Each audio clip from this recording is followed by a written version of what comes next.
Litter is a nuisance on multiple fronts in St. Charles Parish. It's a quality of life issue. People shouldn't have to drive through our beautiful scenic roadways and have to see litter. And even further than that, it actually gets into our drainage ditches. It gets into our catch basins.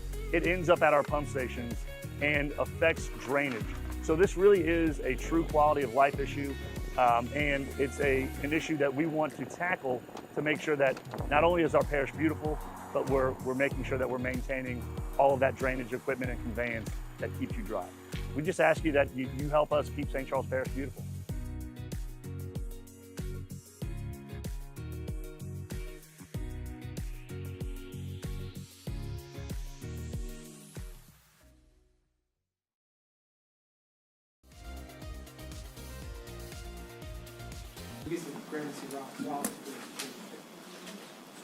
Is that?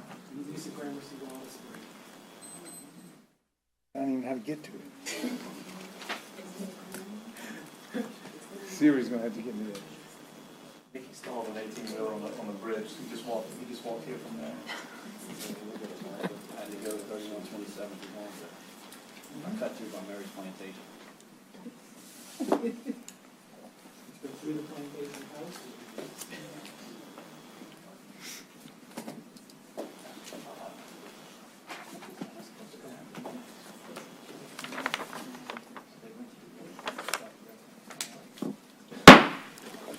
Good evening and welcome to the St. Charles Parish Council meeting on September 11th, Monday, at 6 p.m. Council Chambers in the Parish Courthouse.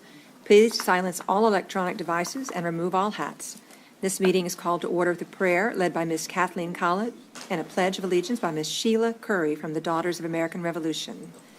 Before our prayer, I would like to offer a statement and reflection for 9/11. On this solemn day, it is with heavy hearts that we remember the tragic events of September 11, 2001, when innocent lives were lost and heroes bravely sacrificed themselves for their families and the families of strangers. This day is forever marked in history as a tragic day when terrorists attacked the United States, claiming thousands of innocent lives, reshaping the world and emphasizing the importance of unity, resilience, and global cooperation in the face of adversity. Let us all remember the importance of compassion and love as we continue to pray for peace for our world, that such a tragedy may never happen again. Let us pray for guidance and inspiration from our leaders to make wise decisions that promote understanding and harmony. May the memory of those we lost be a reminder to cherish every moment, to love unconditionally, and to strive for a world where kindness prevails over hatred.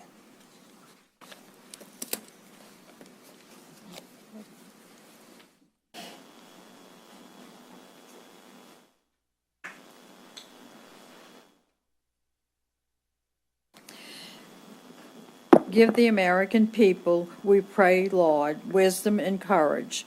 May we do all in our power to secure liberty and justice for all. In the name of Jesus, we pray. Amen. Amen.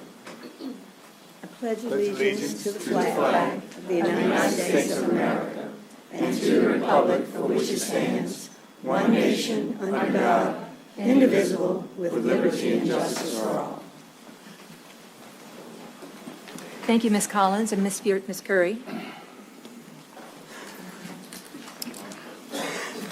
Okay, and approval of minutes. A motion and a second is needed to approve the minutes of the regular meeting of August 28, 2023. I have a motion by Mr. Fisher and a second by Ms. Fonseca. Please cast your votes.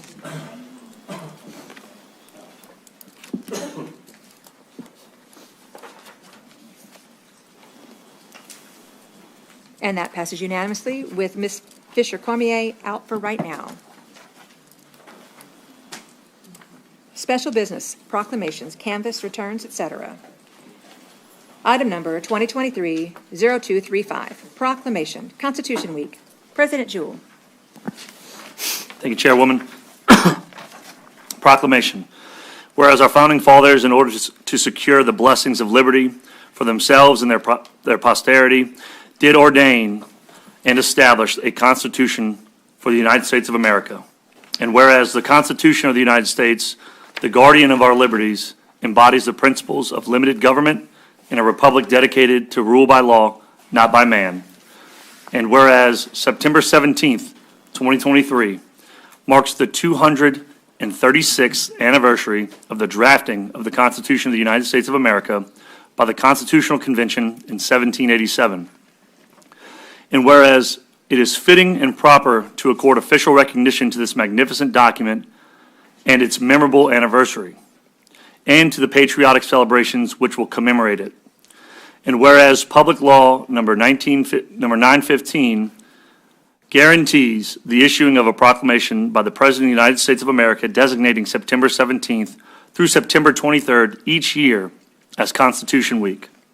Now, therefore be it resolved that we, the members of the St. Charles Parish Council and the Parish President, do hereby proclaim the week of September 17th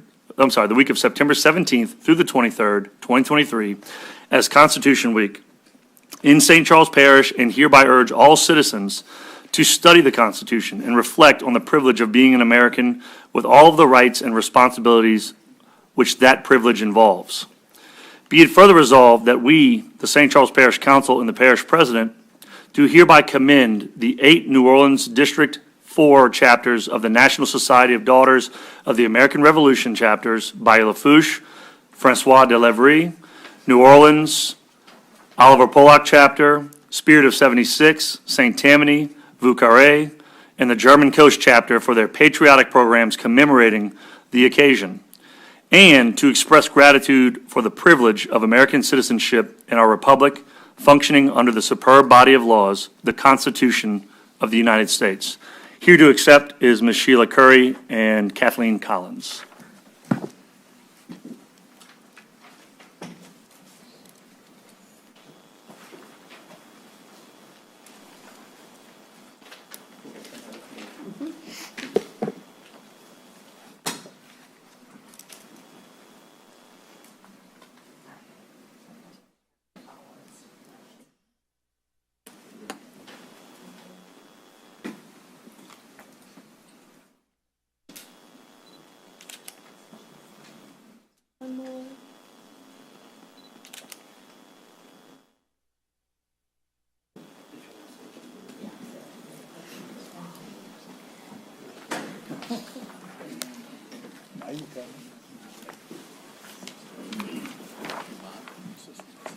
It is the New Orleans chapter of the Daughters of the American Revolution. Pleased to be with you here again this year.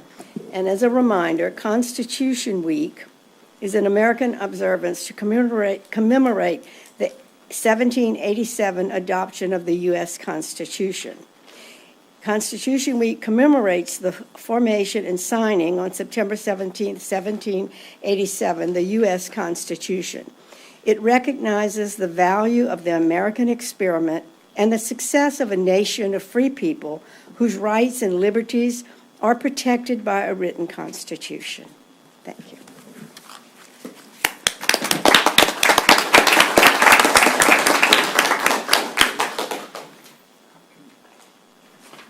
Thank you, Ms. Curry and Ms. Collins.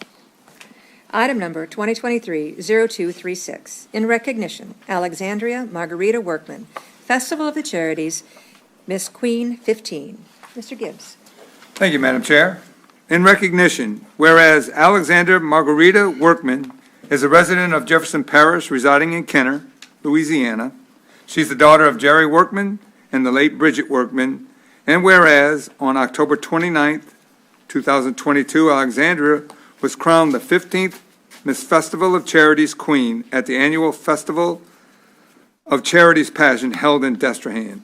And whereas Alexandra will represent the Festivals of Charities at the Down Syndrome of Greater New Orleans, DSAGNO, Buddy Walk, and several fairs and festivals throughout Louisiana.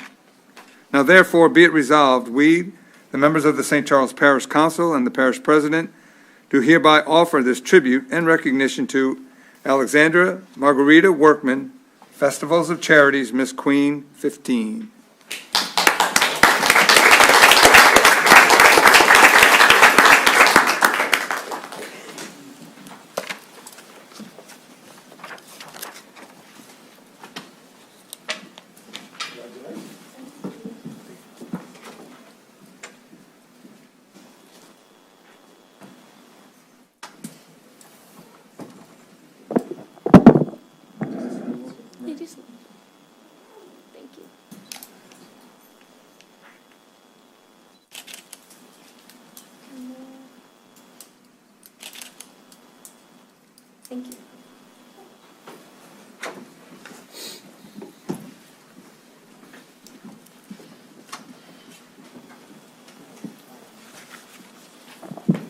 On behalf of the Festival of Charities specifically, me, Miss Nancy, Lisi, and Alexis, and our parents, we just want to say thank you for supporting us, because not only do we support the Down Syndrome Association of Greater New Orleans, but also the Arc of St. Charles, specifically whenever we used to have all those craft fairs and everything, and we always loved going to the thrift store, the Cajun Village. So I just want to say thank you to all of you for recognizing our hard work. Thank you. Thank you.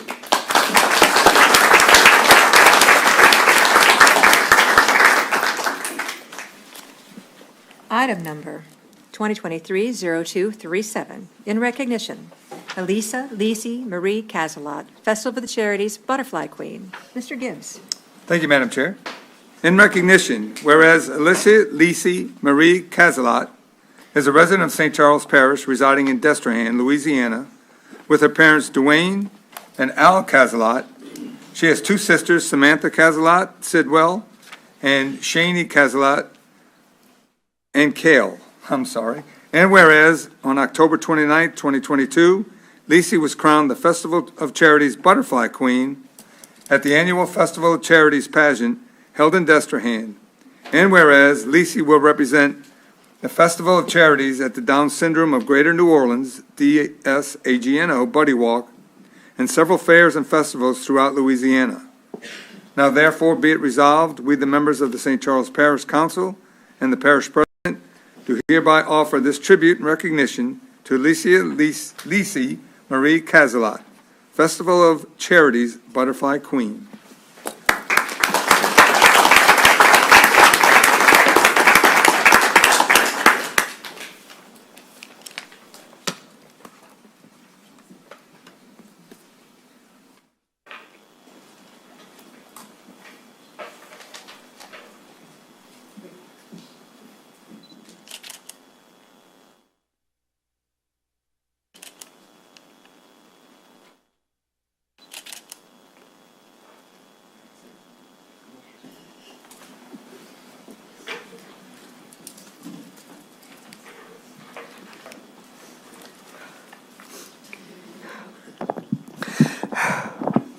Hi, my name is...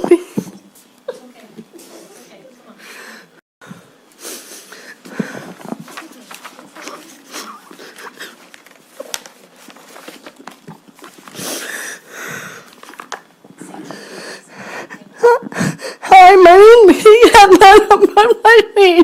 Thank you.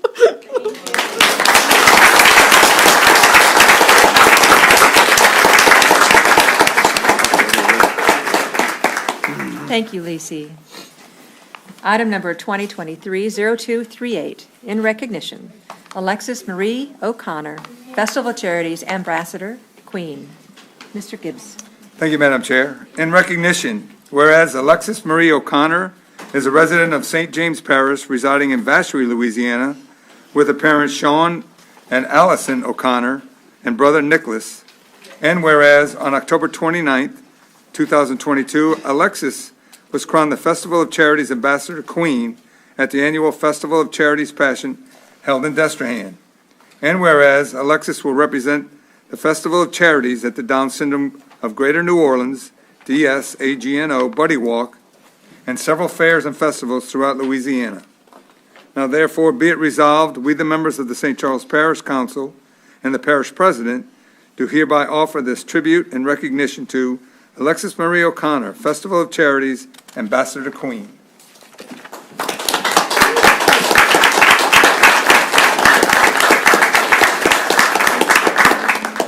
Hi, Mom. Oh, okay. Sorry. I love you. Can you keep your mouth? You can, Chef.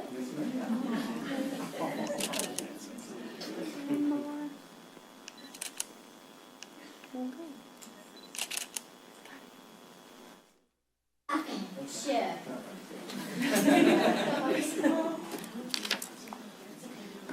Okay.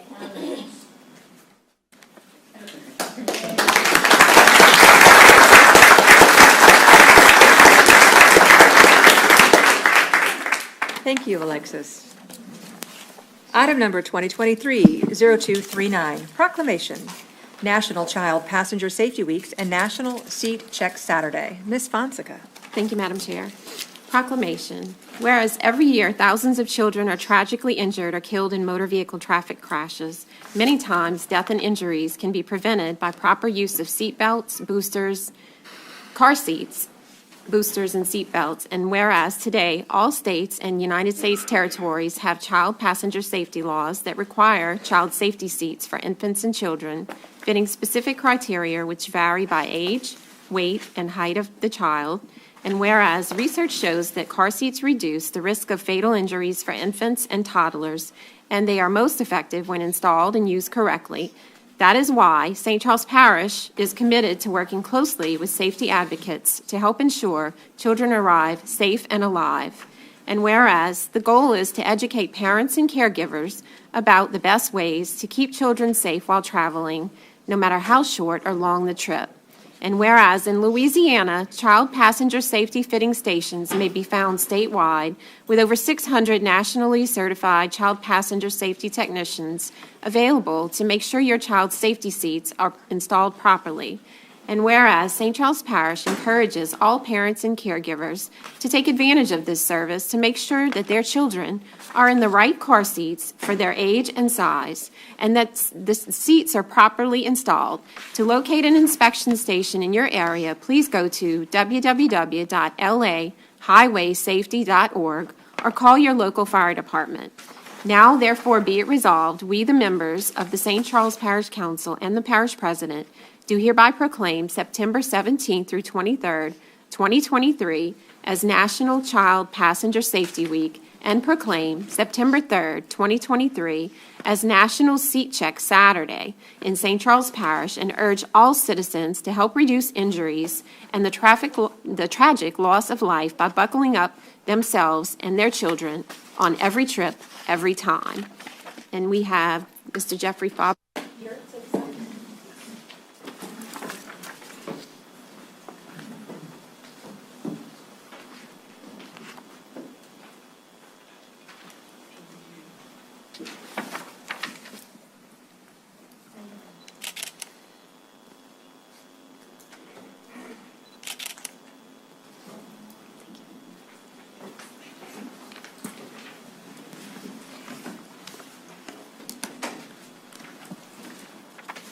Good evening. I'm Jeff Fallbacher. I represent the Firemen's Association for St. Charles Parish as Vice President. Mr. Armin couldn't be here, but on behalf of the Firemen's Association, we would like to thank President Matthew Jewell and all of you council members for this proclamation. The little ones in our parish are like #1 priority, so it's very important that they have the proper seat in the car, installed properly. If y'all have any questions, though, you can reach out to a local fire department or state police, Troop B. They have technicians that can ensure that the seat is installed accurately. Thank y'all.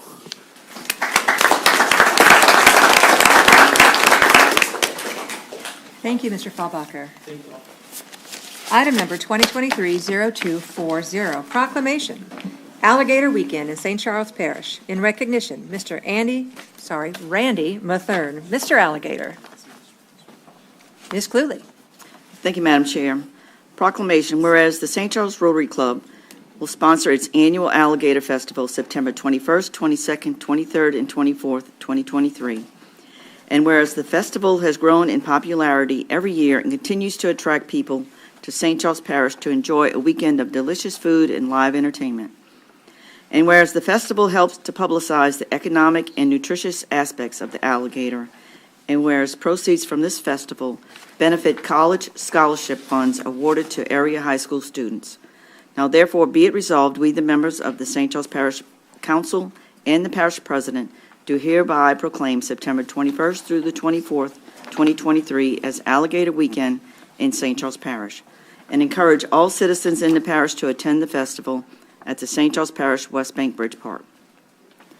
Be it further resolved, we the members of the St. Charles Parish Council and the Parish President, on behalf of the members of the St. Charles Rotary Club, do hereby proclaim Rotary Club President Randy Mathern as Mr. Alligator. Please come up.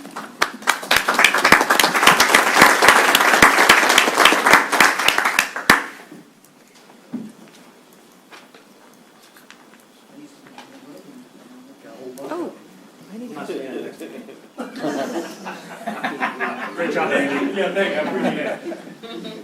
I'm forced to work.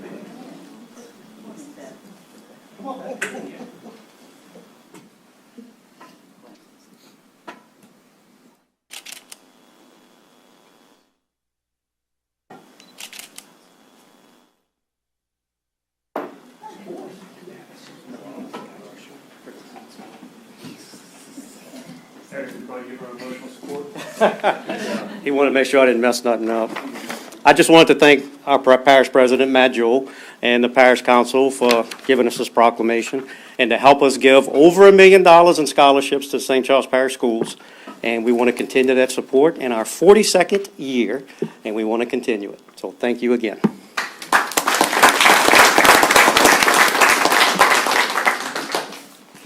Thank you, Randy.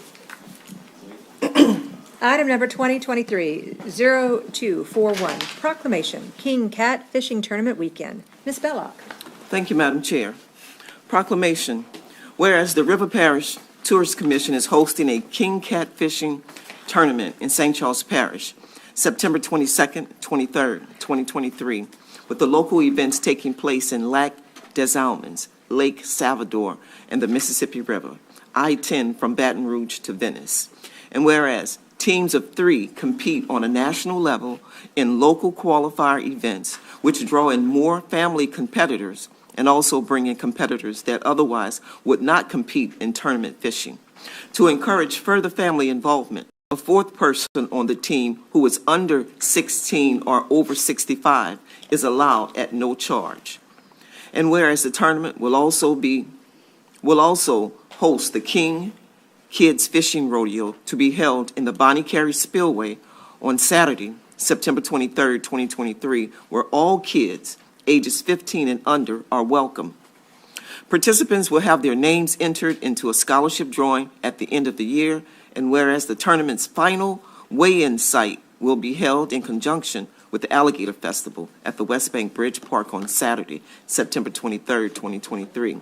Now therefore be it resolved, we the members of the St. Charles Parish Council and the parish president do hereby proclaim Friday and Saturday, September 22nd and 23rd, 2023, as King Cat Fishing Tournament Weekend in St. Charles Parish, and urge our citizens to join in for a weekend of fishing, fun, festivities with the perfect blend of outdoor excitement and community celebration.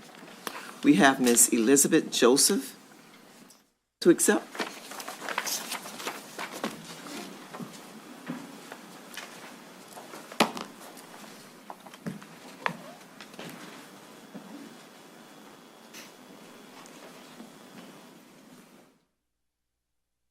Y'all mind scooting just a little closer? Thank you. Yes.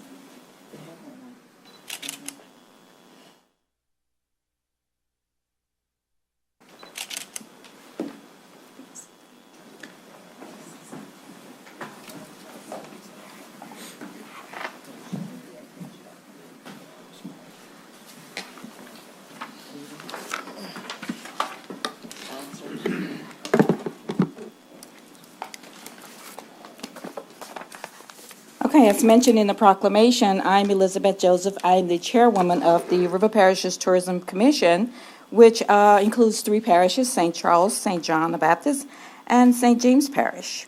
I would like to read to you this release from King Cat, and in conjunction with the River Parishes Tourist Commission.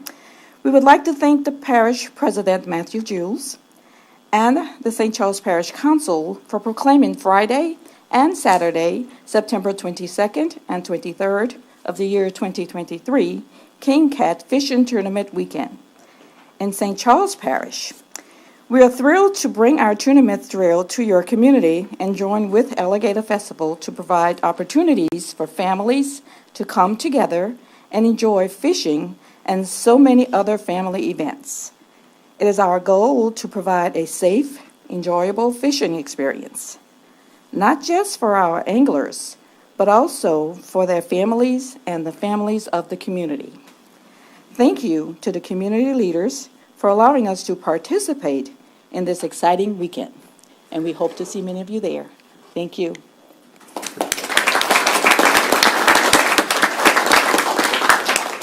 Thank you, Ms. Joseph.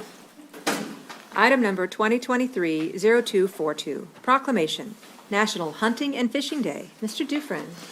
Thank you, Madam Chair. Proclamation. Whereas National Hunting and Fishing Day was created in 1972 when Congress passed two bills establishing a specific day to celebrate the conservation contributions of our nation's hunters and anglers, and whereas hunters and anglers have contributed more than $20 billion for wildlife and habitat conservation since 1937 with the purchases of license, stamps, tag, fees, and through self-imposed excise taxes on hunting, shooting, archery, angling, equipment, boating, fuel, and travel. From the waters of the Gulf Coast to the mountain ranges that reign over the West, American adventurers are supporting thousands of jobs and contributing to wildlife management in all states. And whereas sportsmen and women are our nation's most committed conservationists, hunting and fishing are premised on respect for wildlife and the formidable beauty of the natural world. It keeps our waters stocked and our forests healthy, ensuring that our country's public and private lands continue to provide both sustenance and sport for future generations. And whereas we would like to take this opportunity to commend hunters and anglers for their efforts on behalf of wildlife and for their contributions to conservation. We encourage all citizens to experience the wonders of the great outdoors and learn the responsibilities of hunting and fishing. Now, therefore, be it resolved, we, the members of the St. Charles Parish Council and the Parish President, do hereby proclaim Saturday, September 23rd, 2023, as National Hunting and Fishing Day in St. Charles Parish, and urge all citizens to recognize the important contributions of America's hunters and anglers and all those who work to conserve our fish and wildlife resources. Dr. Brian Brogel will be here to accept.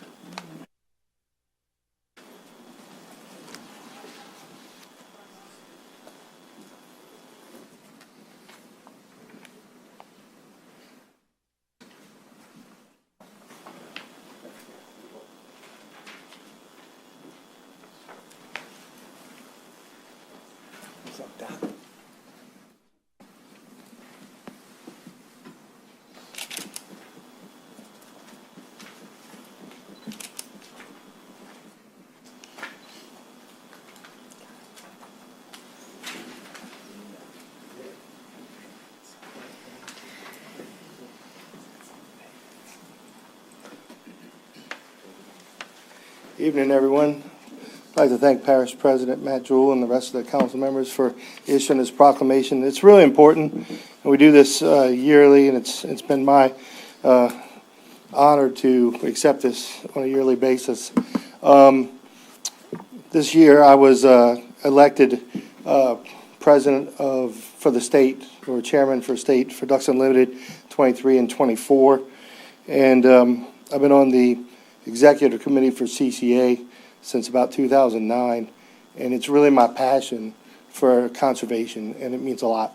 And so I want to encourage everybody to get your kids hunter safety and get your stamps, pay for your licenses, and enjoy this time with your friends and family and do some hunting. And thank you again very much.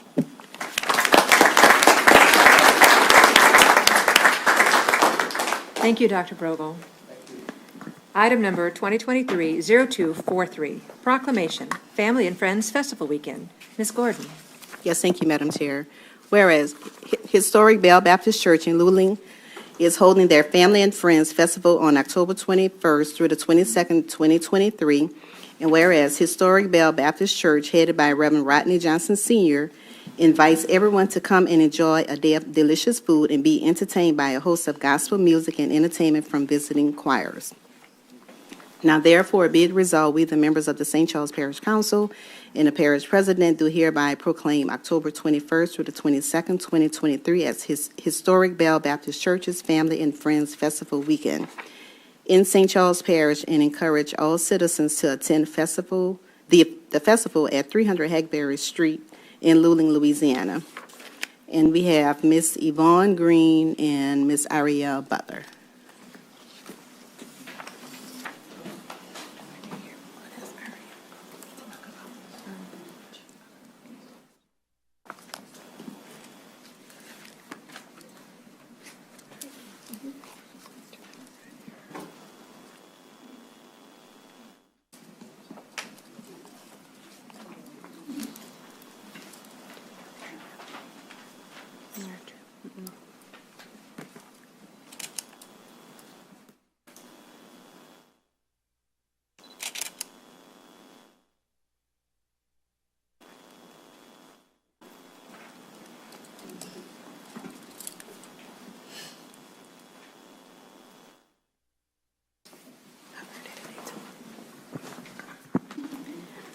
We, the historic Bell Baptist Church, would like to thank you guys, our parish president and the council members, for giving us this opportunity. Thank you.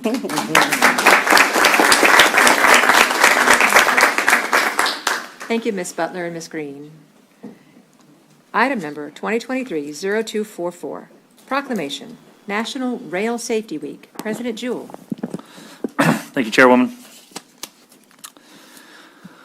Proclamation, whereas according to the Federal Railroad Administration's FRA preliminary statistics, 2,194 highway rail collisions at public and private crossings resulted in 803 personal injuries and were responsible for 274 fatalities during 2022. And whereas according to the FRA's preliminary statistics, 1,208 pedestrian rail trespass incidents have occurred in 2022, resulting in 658 fatalities and 550 injuries on railroad property right-of-ways during 2022. And whereas educating and informing the public about rail safety, reminding the public that railroad right-of-ways are private property, enhancing public awareness of the dangers associated with highway rail grade crossings, ensuring pedestrians and motorists are looking and listening while near railways, and obeying established traffic laws will reduce the number of fatalities and injuries. And whereas the International Association of Chiefs of Police, National Operation Lifesaver, United States Department of Transportation, and all local, state, county, and railroad law enforcement officers, first responders, and railroad corporations commit to partnering together in an effort to educate at a national level all aspects of railroad safety, to enforce applicable laws in support of National Rail Safety Week. Now, therefore, be it resolved that we, the members of the St. Charles Parish Council and the Parish President, do hereby proclaim the week of September 18th through the 24th, 2023, as National Rail Safety Week in St. Charles Parish, and encourage all citizens to recognize the importance of rail safety education. There will be no one here to accept this tonight. We do receive requests from pretty much all of the major railroads that operate in St. Charles Parish to help educate folks of rail safety, and we'll make sure that they receive a copy of this proclamation. Thank you, President Jewell. And just an aside, we would like to recognize the Boy Scouts of Troop Number 317 for sitting through this council meeting. Otherwise, so many young men would find this insufferable. And we do get business done, not just proclamations and recognitions. And that will come later. But thank you so much for attending. We really appreciate your attention. Okay. Item number 2023-0245. This is just an announcement. Local Board Review, 2023 Assessment, regular meeting, September 25th, 2023, 6 p.m., Council Chambers Courthouse. Okay, now we're moving on to business. Reports, finance, and administrative activities. Item number 2023-0246, the River Parishes Transit Authority. Ms. Sickle. Van Sickle. Ms. Van Sickle. All right. You ready? Am I ready? I don't know. I'm Stacy Van Sickle. I'm the grants manager and kind of newly appointed GM of River Parish Transit Authority. This is Anatola Thompson. She's our accounting guru with Solution. I'm with TransDev, and I've never had to give this presentation before. I've been here for, I think, the last 13, but I haven't had to give it, so bear with me. We have been offering our on-demand service since 2009, and we travel throughout St. Charles Parish and St. John the Baptist parishes with connections to St. James, Jefferson, and RTA. The fare's one way. Our service hours are Monday through Friday, 5 a.m. to 7:30 a.m., or p.m. rather, and Saturday, 5:30 a.m. to 7:30 p.m. There we go. There's a map. That's not the best map in the world, and I certainly hope next year I can get a different one, but just shows you our service area. Next one. So in 2022, our ridership was 16,596. Right now, as of the end of August, we're at 12,092. We're going to beat 2022 ridership for sure. We've got 3 vehicles in service for a total of 43 hours on the weekdays. On Saturdays, it's 2 vehicles in service for a total of 28 hours. So this one is kind of interesting. So you'll notice that we're doing, I know the colors look kind of the same, but if you'll notice 2020, we had the effects of COVID. Ridership decreased quite a bit. We continued providing service throughout. 2021, the big dunk down there would be Hurricane Ida. So we started coming back from that, and then through 2022, it increased, and now we're kind of back to normal and increasing again. So thus far in 2023, an average of 27% of all of our rides originated and 28% ended in St. Charles Parish. And that's been pretty consistent throughout the years. I looked back. Cities and towns, I'm not going to read all of these to you. Basically, Luling, Destrehan, and Hahnville, however, are the predominant ones. They have the most ridership. The majority of these rides are work-related, with people going either to and from their places of employment. That's not just in St. Charles Parish, that's the case. It's pretty much in both parishes. The remaining trips are primarily to and from medical appointments, predominantly dialysis. And we've listened to the people a couple times and did what we could with the money we have. We started Saturday service in 2014. With the 2 buses in service for a total of 28 hours. That's been really popular. It remains very strong. Weekday extra hour of service. People wanted us to start at 5 a.m. rather than 5:30 a.m. during the weekdays, so we started doing that. Again, that's one of our best time points. The 5 to 5:29 a.m. is very popular. So Cityways Link, this is what we call a new way to RPTA. We rolled this out in 2021.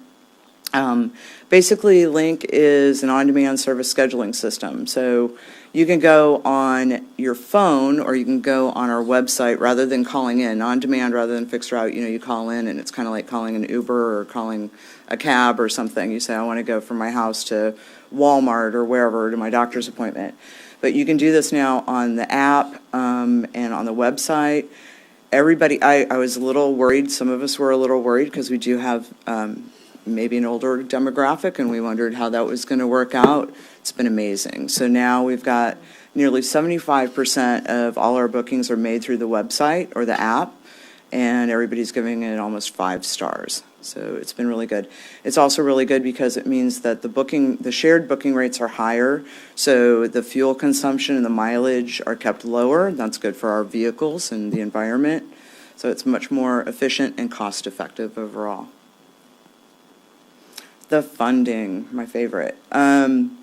So we get grants, and we need grants for things like capital, primarily vehicles. Vehicles have gone from $75,000 like 3 years ago to $128,000, I think was the last I got.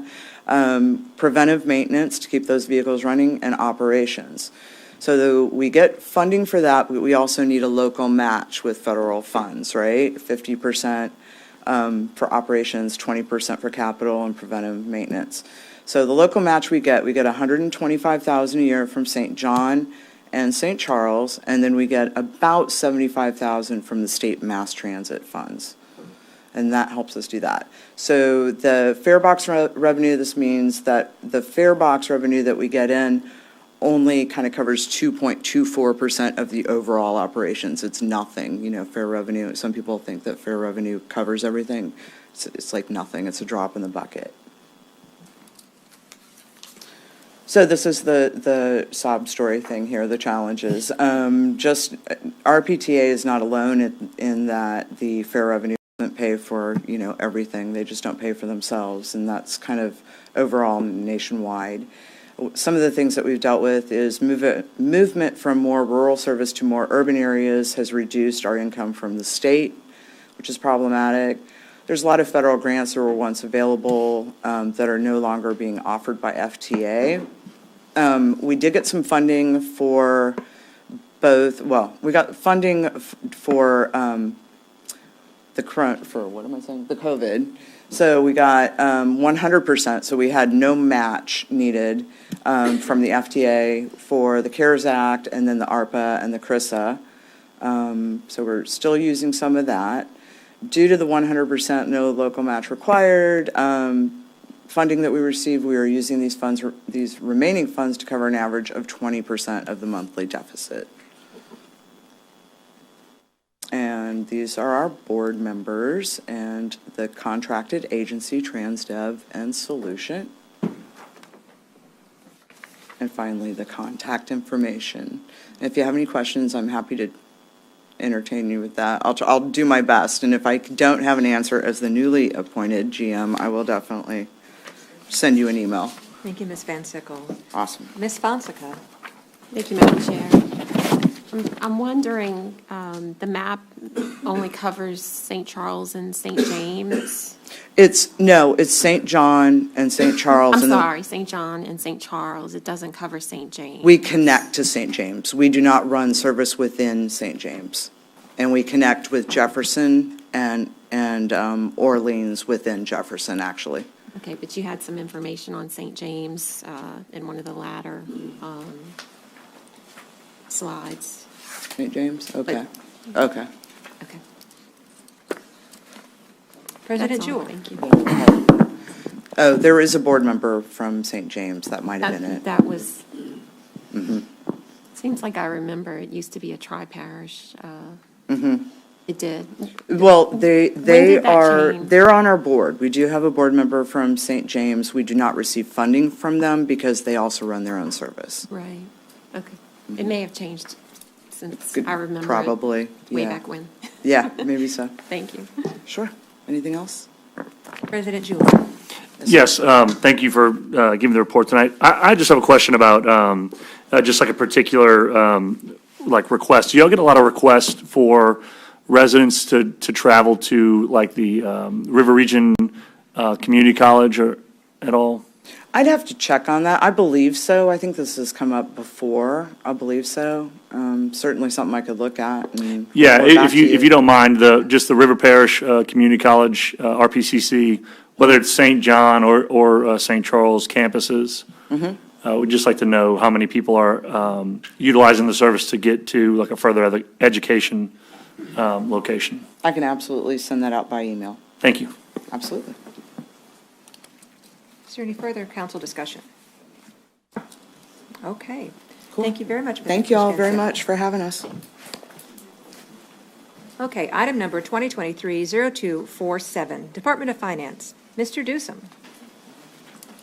Thank you, Madam Chairman. Tonight we have the results of our 2022 audits. We're going to have Ms. Amy Verbeen, who is a partner with CRI, and Kelson Jeffrey to explain those results.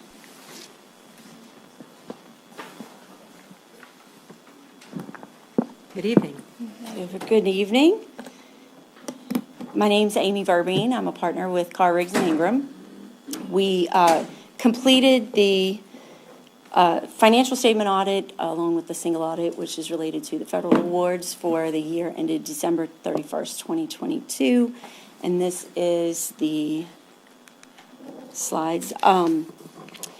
We'll go through a summary of the audit, and then there's just some graphs that I will give some of the main variances from the previous year for different areas.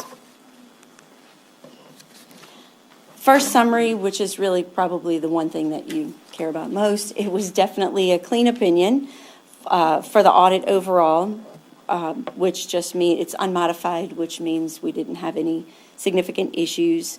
We also issue a report on internal control related to government auditing standards, and there were no control deficiencies in that report. There was one compliance deficiency related to late filing of the report. Technically, the report is due within 6 months of year end. There was a request for extension that the state committee had not yet actually voted on.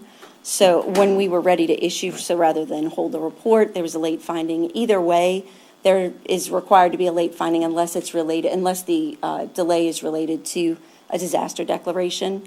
And while there are still many projects going on in the parish related to Hurricane Ida, the disaster declaration has ended. So it's a late filing finding, but the extension request was through August 31st, and the report was submitted prior to that extension request deadline. There was no management letter issued this year, so no other less critical comments that we had.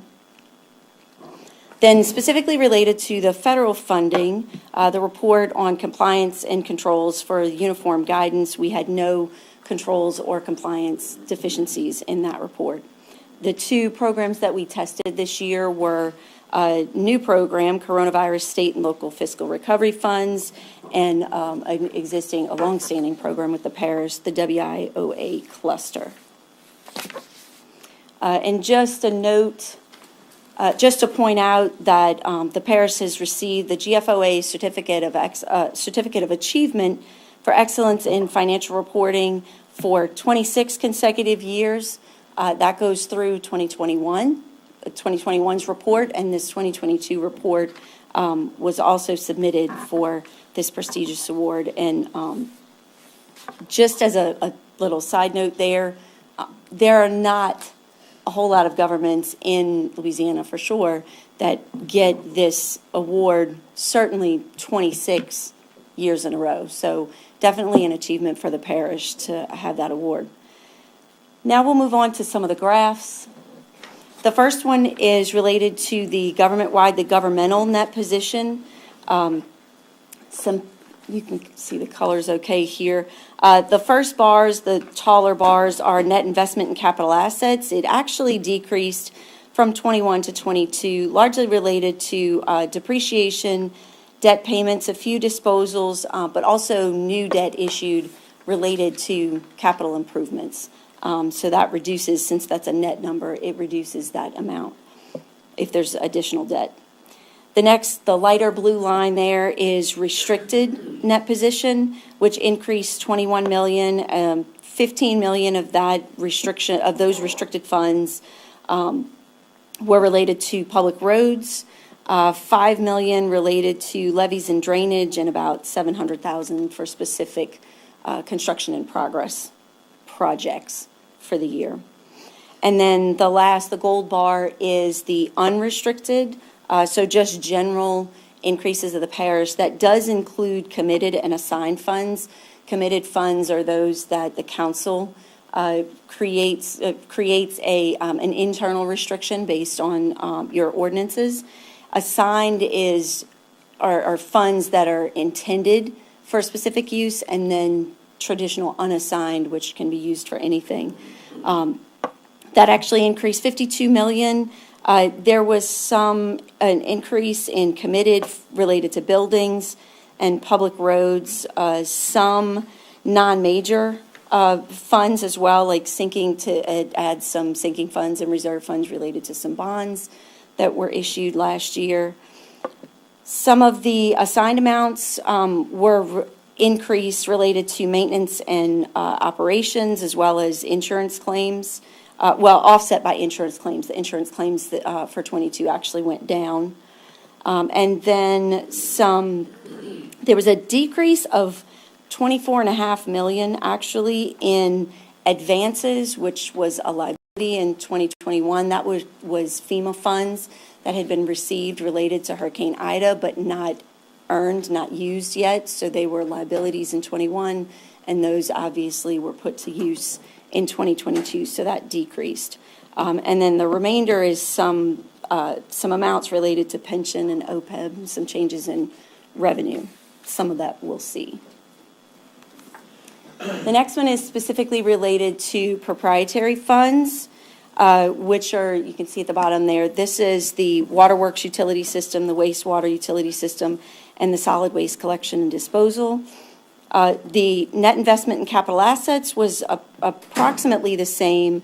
The restricted amounts increased for these proprietary funds related to capital projects, mostly for wastewater and waterworks.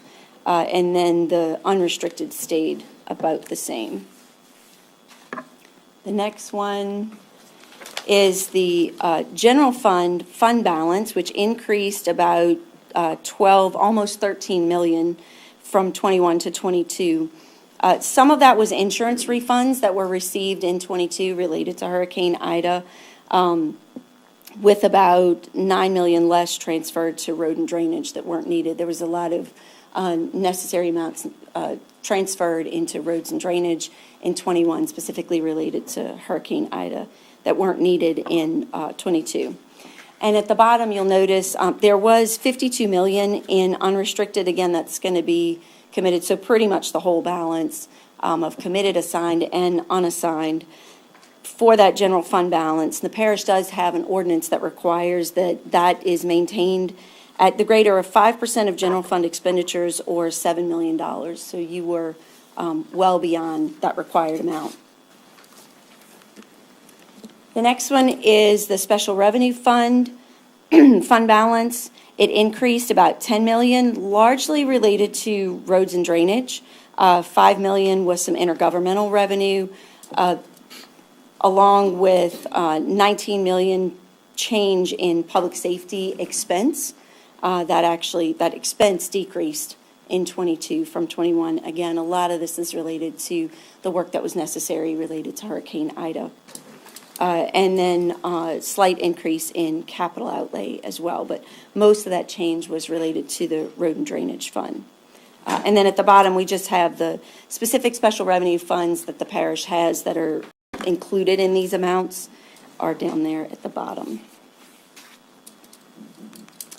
Then we have revenues, just kind of general governmental revenues. So the first darker blue column from 21 to 22 is the general fund revenues. It increased a little more than 6 million. It was about 2 million sales tax increases, about 2 million intergovernmental revenue, and 1.5 million specific to insurance proceeds, and then some other smaller amounts that increased. The second taller line is the road and drainage maintenance and operations, which increased about a little more than 7 million. 3.5 million was sales tax increases in that fund, and about 4.5 million intergovernmental revenue. The gold bar there is the flood protection, which actually decreased just some intergovernmental revenue and a little bit of ad valorem revenue as well, a slight decrease there. The recreation, maintenance, and operations, which is the lighter next blue bar, didn't have much of a change from 21 to 22. And then last, the non-major governmental funds had a pretty significant increase of almost 34 million, which was related to the 32 million in bonds that were issued in 2022, 20 million related to hurricane recovery, and 12 million in Go Mesa bonds. So that was the general makeup of that increase. The expenditures for these same funds, the general fund increased about 2.1 million. It was really just small changes in various areas of the general government, public safety, health and welfare. Nothing really significant in any individual fund, for any individual specific expenditure there. Road and drainage maintenance and operations decreased almost 18 million. A lot of that was that decrease in public safety of 19 million, with an increase in capital outlay a little bit from 21 to 22. The others, the flood protection, recreation, maintenance and operations, and the non-major governmental funds really all stayed pretty similar from 21 to 22. The next one is specifically the capital outlay expenditures, which increased from 21 to 22. That was just general fund increases, a little bit in road and drainage, recreation, maintenance and operations, and non-major. It was split pretty even between those funds. The long-term obligations of the parish. So there's quite a few in here, and it's actually kind of hard to tell in there because there's 7 different areas of long-term obligations. General obligation bonds were pretty much the same from 21 to 22. Public improvement bonds were also pretty much the same. The governmental revenue bonds had a big increase. That's the $32 million for those two big bond issuances last year. Claims and judgments went down, which was, there was a little bit of an increase in just a change in estimate, but it's a pretty big decrease related to Hurricane Ida reserves that had been put in there in 21 that weren't necessary in 22. The pension liability actually stayed pretty stable from 21 to 22. The net post-employment obligation decreased $1 million. Just that's an actuarial related calculation. Overall, not a significant change for that in the year. And then the business type activities, actually the wastewater, specifically the wastewater utility system, had an increase in long-term obligations related to some additional draws for the DEQ loan that's related to those funds. So this just shows kind of an outline over the next, it says 5 years, but that last one is quite a few years. Just the outline of those long-term obligations over the next few years for both principal and interest amounts that will be due on those obligations in the next few years. And then the last one we have is just to show the trend of the sales and property taxes. The sales tax is the gold line. It actually increased almost $5 million from 21 to 22, and it's had a general increase over the last quite a few years. And then the property tax is the blue line that actually decreased a little more than $2 million last year. It had been increasing for quite a number of years and then had a little bit of a dip last year.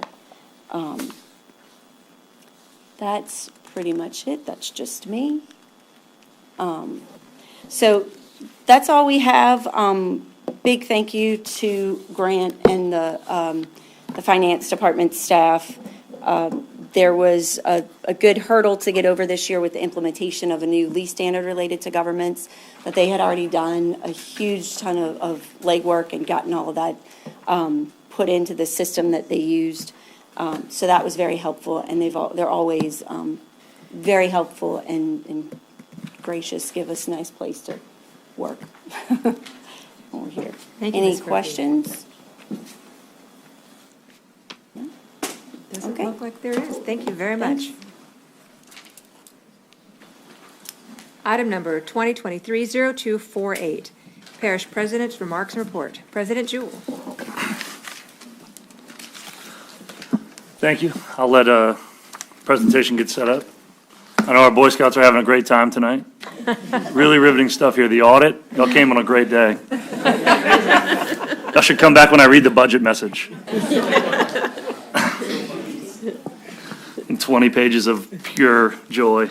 Thank you all for being here today, and thank you, Chairman, for allowing me to give my report. First, I want to just show you some progress inside of the Waterworks Billing Office. They're kind of in the process of starting the finishing work. As you can see, painting and sheetrock are going up. And we are pushing to have this project done by the end of this month. And that will be a huge improvement for our billing office right now, which is cramped in the temporary billing office building since Hurricane Ida. Want to move over to streetlight upgrades. These are those high mast poles that you see next to the bridge. You can see on top there, that's the picture of the old metal halide height, or I guess you call them sodium halide bulbs that were there. And you can see on the bottom there's an up-close photo. We are converting all of those high mast lights to LED.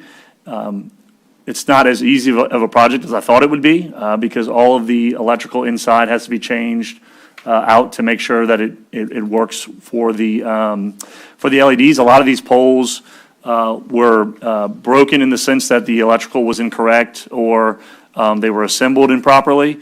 So it's taking a little bit longer than we anticipated, but we're working through those challenges.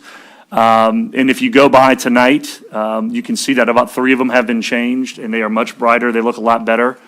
So we are going to keep chugging along on this project and have a much better looking area around the bridge, and it's going to be safer for all of our motorists who are traveling in the area.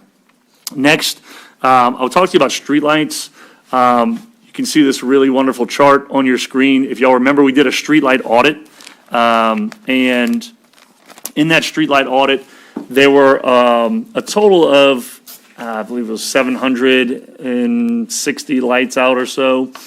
We're about at 98% complete as far as all those repairs go. I think we're at 100% complete with metal poles, and we just have a few left when it comes to the wooden poles. All of the poles that aren't completed right now need some sort of extra special equipment, whether they need a bore or it's on the other side of a guardrail or it's just in a unique location. They're keeping those for last so they can take their time and get to them.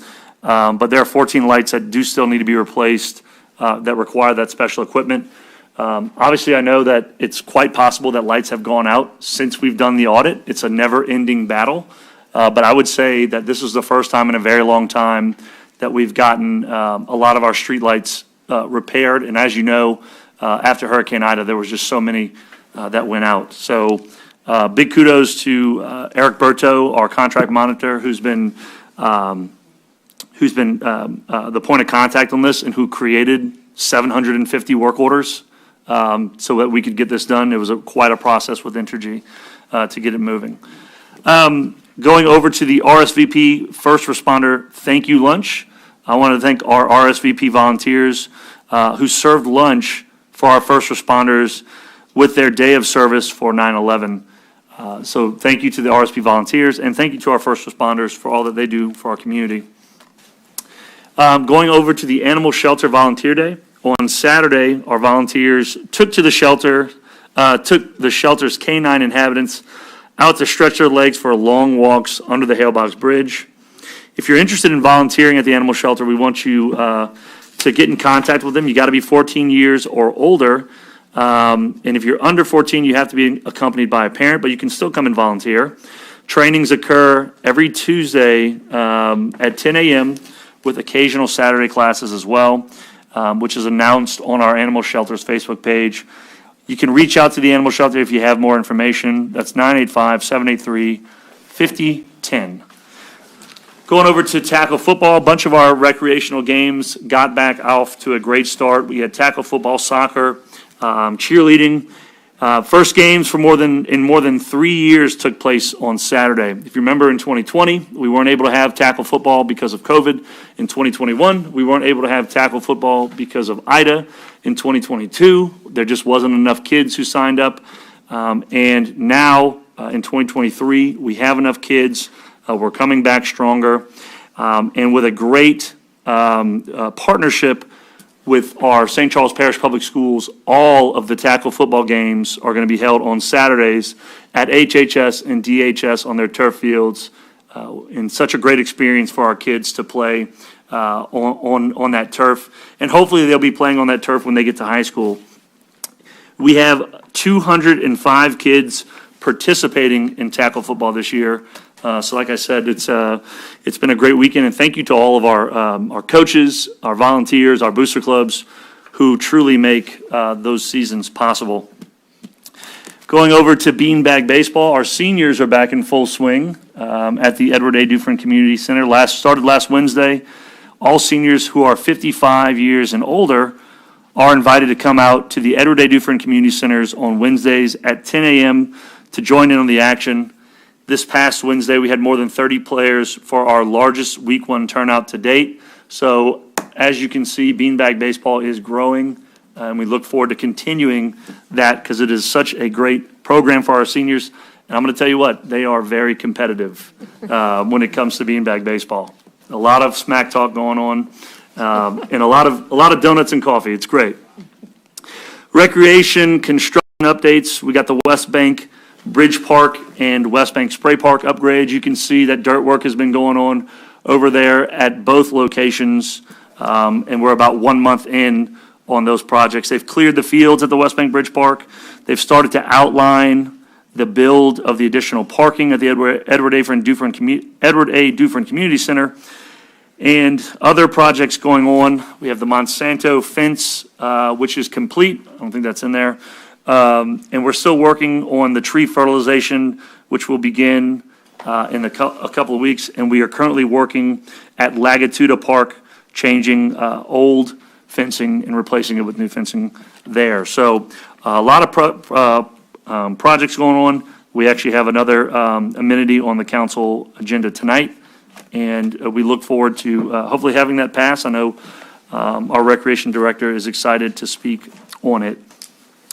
Looking at our sales tax numbers, Sam, did we have a graph for sales tax? In their packets. Oh, it's in their packets. Okay, sorry. So sales tax actually fell 7.45%, or about $267,000 in the month of July. And for the year, we're still up 3.64%. And hopefully we'll have another rebound here in August. That concludes my report. Okay.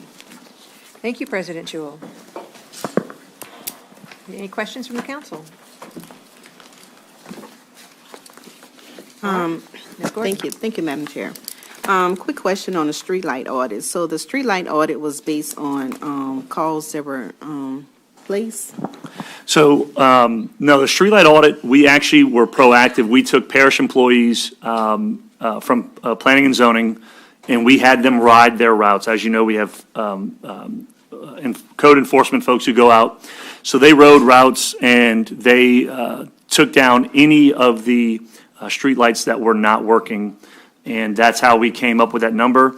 Obviously, more, I think, have come in. If you'd ask Eric Berto, he would tell you more have come in through the normal processes of using SCP Reported.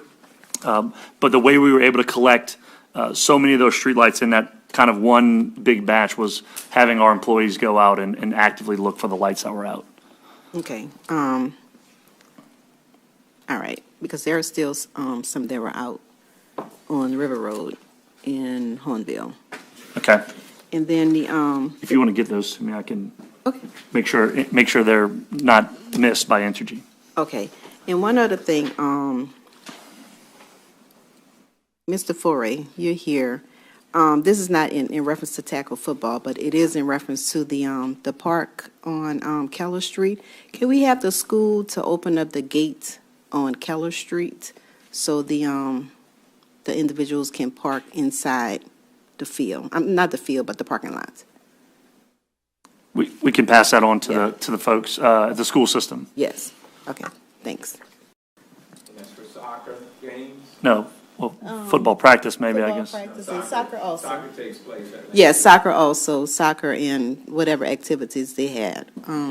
Definitely like over the weekend, they had something. They'll still park where the playground set is. Yeah, but if it's open on the Keller Street side, I think they're going on that side. Thank you. Okay, so President Jewell, when you say broken light poles, does that include absolute missing light poles, poles that went away and haven't come back? I would think that if there probably shouldn't be very many metal light poles where that is occurring, because we have a very, very good handle on those metal light poles.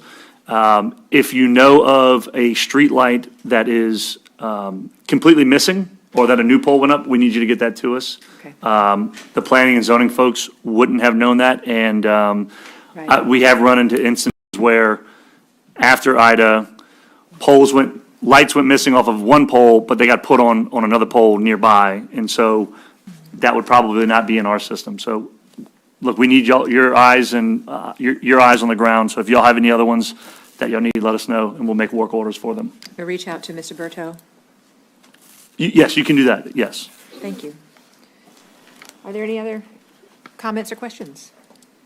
All right, seeing none, we're going to move on to ordinances, resolutions introduced for publication and public hearing. Monday, September 25th, 2023, 6 p.m., Council Chambers, Courthouse, Hahnville. Item number 2023-0250.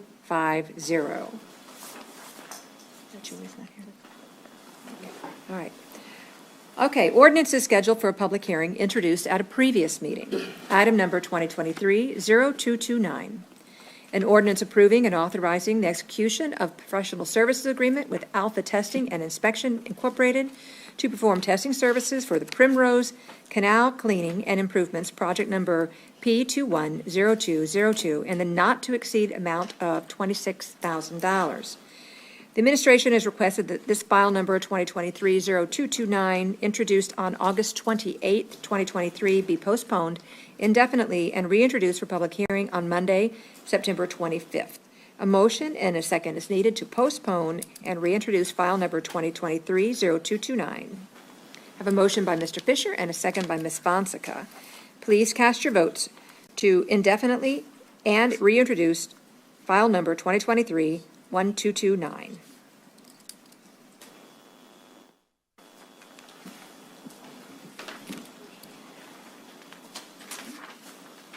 And that passes unanimously with Ms. Cormier out.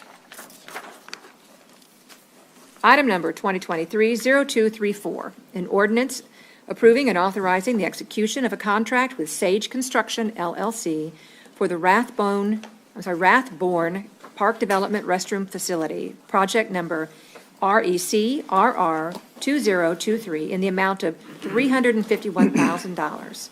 Mr. Foray. Thank you, Madam Chair, members of the council, Parish President Jew. Yeah, like Matt said, real excited about this project. I know when Ms. Fonseca was our grant officer, we had applied for funding in 2014, so it's been a 9-year progress or process to get this finally done. There was a waiver request at the time. Health and hospitals would dictate how many water closets you had to have. They said we had to have 5 male, 5 female, kind of like what happened at Almond Park, where it's really overkill the amount of restroom facilities we have for the water closet. So that has gone and done. Now it's done at a local level, and we're able to do 2 on each side to reduce the funding considerably. So it's a great amenity for a great park and a very used park in our park structure. And I would ask for your support, please. All right. Thank you, Mr. Foray. Ms. Fonseca.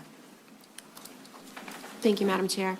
Dwayne, I just want to thank you and also the grants office for sticking with this one through the long haul. As you said, we had tried back, 2014 to get this done. We had the plans drawn up, and Department of Health was going to require that we had 5 stalls in each men and women's, and it's overkill. It was going to be way too expensive. We appealed their decision. We lost the appeal. And at that point, the project had to be shelved until we could get the additional funding. And so I'm happy that, that approval process has changed and is now in the local hands, and we can do something that is more reasonable and cost efficient for our community.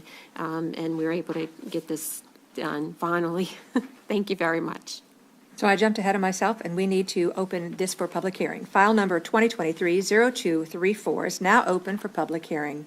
If there's anyone who'd like to come up and speak regarding this item, please do so now.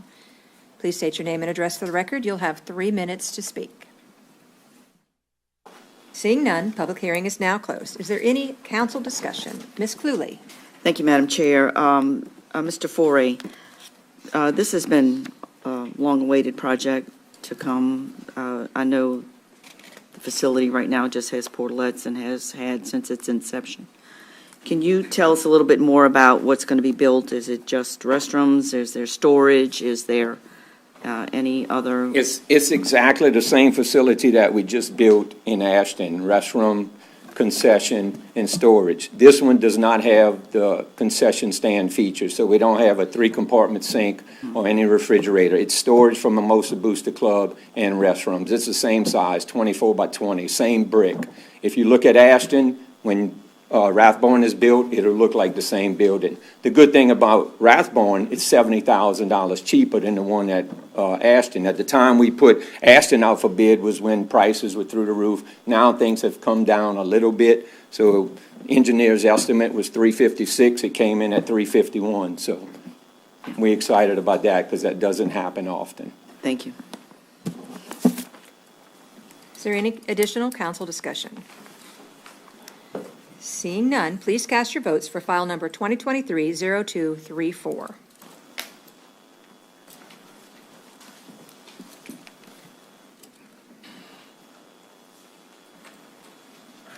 And that passes unanimously. Resolutions.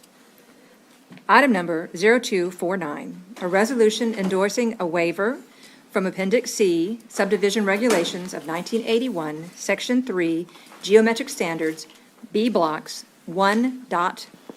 Length as requested by Wayne Wandell for Almedia Gardens LLC. Mr. Albert. Thank you, Madam Chair. This is a 188-lot major subdivision. The commission heard this. It was subject to a submitted DIA and traffic analysis. The commission had waiver requests before them, one for lot sizes and one for block length. The commission denied the waiver for the lot sizes and conditionally approved the application,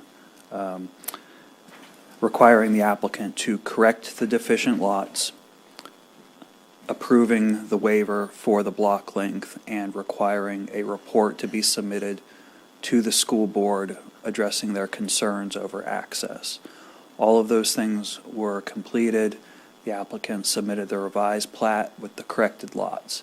The only thing you're being asked to vote on tonight is the waiver request. There are two streets, Garvin and Briarwood. Both of them come in under the 500-foot minimum block length, intersection to intersection length. So it's a relatively minor request, and it's basically related to the size of the piece of property and the way that it's shaped. So that's the only thing that's in front of you tonight, is that one waiver request. Thank you very much. File number 2023-0249 is now open for public comment. If there's anyone who'd like to come up and speak regarding this item, please do so now. Please state your name and address for the record. You will have 3 minutes to speak. Thank you, Madam Chair. My name is Matt Pilati. I'm with Specialized Engineering. I'm representing the developer on this project, and I'm just here to answer any questions. So I'm just going to leave it at that right now, and then if you guys have any questions, I'll be glad to come up and answer anything you have. All right, thank you.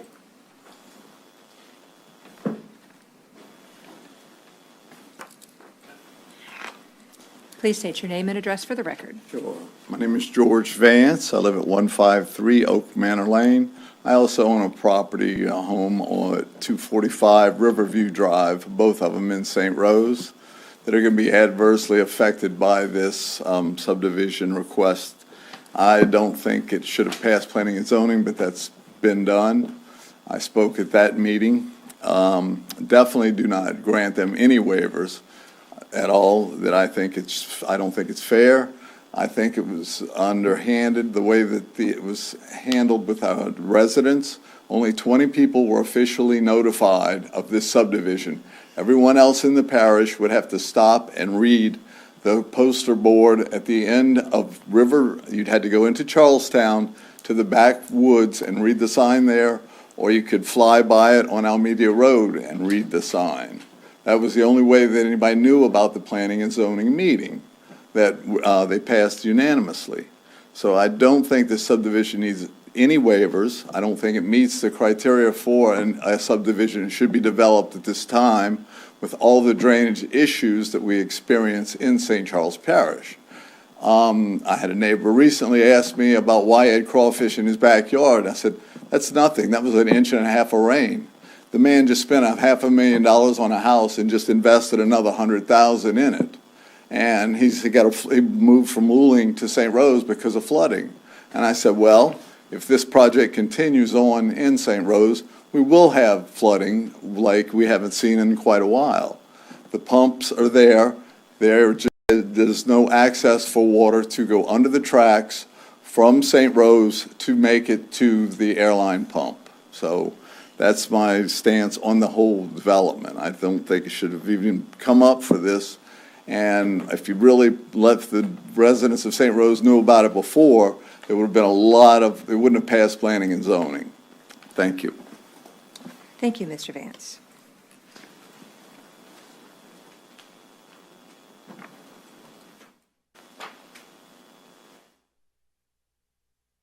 Please state your name and address for the record. You'll have 3 minutes. I'm Marcel DiGiovanni, 14 Chuck Wagon in St. Rose. I'm an adjacent property owner to this adventure. I support the project because I think you have a vacant land that needs to be brought back into commerce. It's overgrown and unused. This track, developing this track will reduce illegal activity, at least the potential for it, because I know there's been dumping in the area and there's also drug activity in the area. And St. Rose is changing from a farming community to suburbs, and this is just one more step. And some of us have been around here a long time and liked it when it was all farmers, but that's just not the way things work. Thank you. Thank you very much, Ms. Thank you. Is there any additional? Please state your name and address for the record. Walter Pillier, 115 Duquesne Drive in Destrehan. So obviously I don't live in St. Rose, but I was asked a couple of months ago to accompany a resident to meet with the administration, mainly having to do with the drainage in this area, and I did. And I was able to see the plans at that time. I was able to see contour maps, understand what the concepts are. I'm not against the development. I am against drainage problems. I experienced them myself, and I can tell you for sure that if you are not appropriately analyzing the way that the water gets out under that CN railroad tracks, you are going to have problems. That's a fact of life. I live them.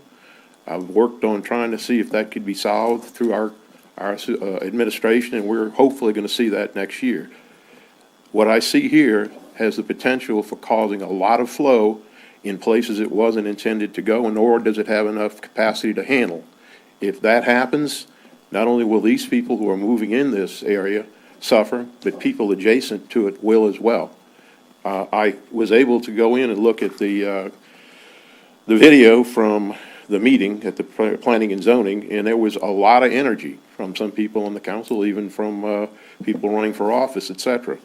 But certainly everybody had energy around drainage, and I think that's a very wise thing. And I got a letter that came from Mr. Bingham to Mr. Welker in the Planning and Zoning. These are serious enough deficiencies in my mind. I don't know how it even got to go forward, and that's all I want to say. Thank you. Thank you, Mr. Pillay. Is there any additional? Please remember that tonight we are not voting for this subdivision or not. This is simply on the block's length. So please state your name and address for the record. You will have 3 minutes. My name is Michelle O'Daniels. My address is 11130 River Road. I know this is not up for vote tonight to discuss drainage, but I did want to note for the council that the people of St. Rose are very concerned and are looking for a little bit more input on how the drainage issues are going to be addressed in St. Rose as a whole, and in particular with this particular project. Thank you. Thank you, Ms. O'Daniels. Is there any additional public comment?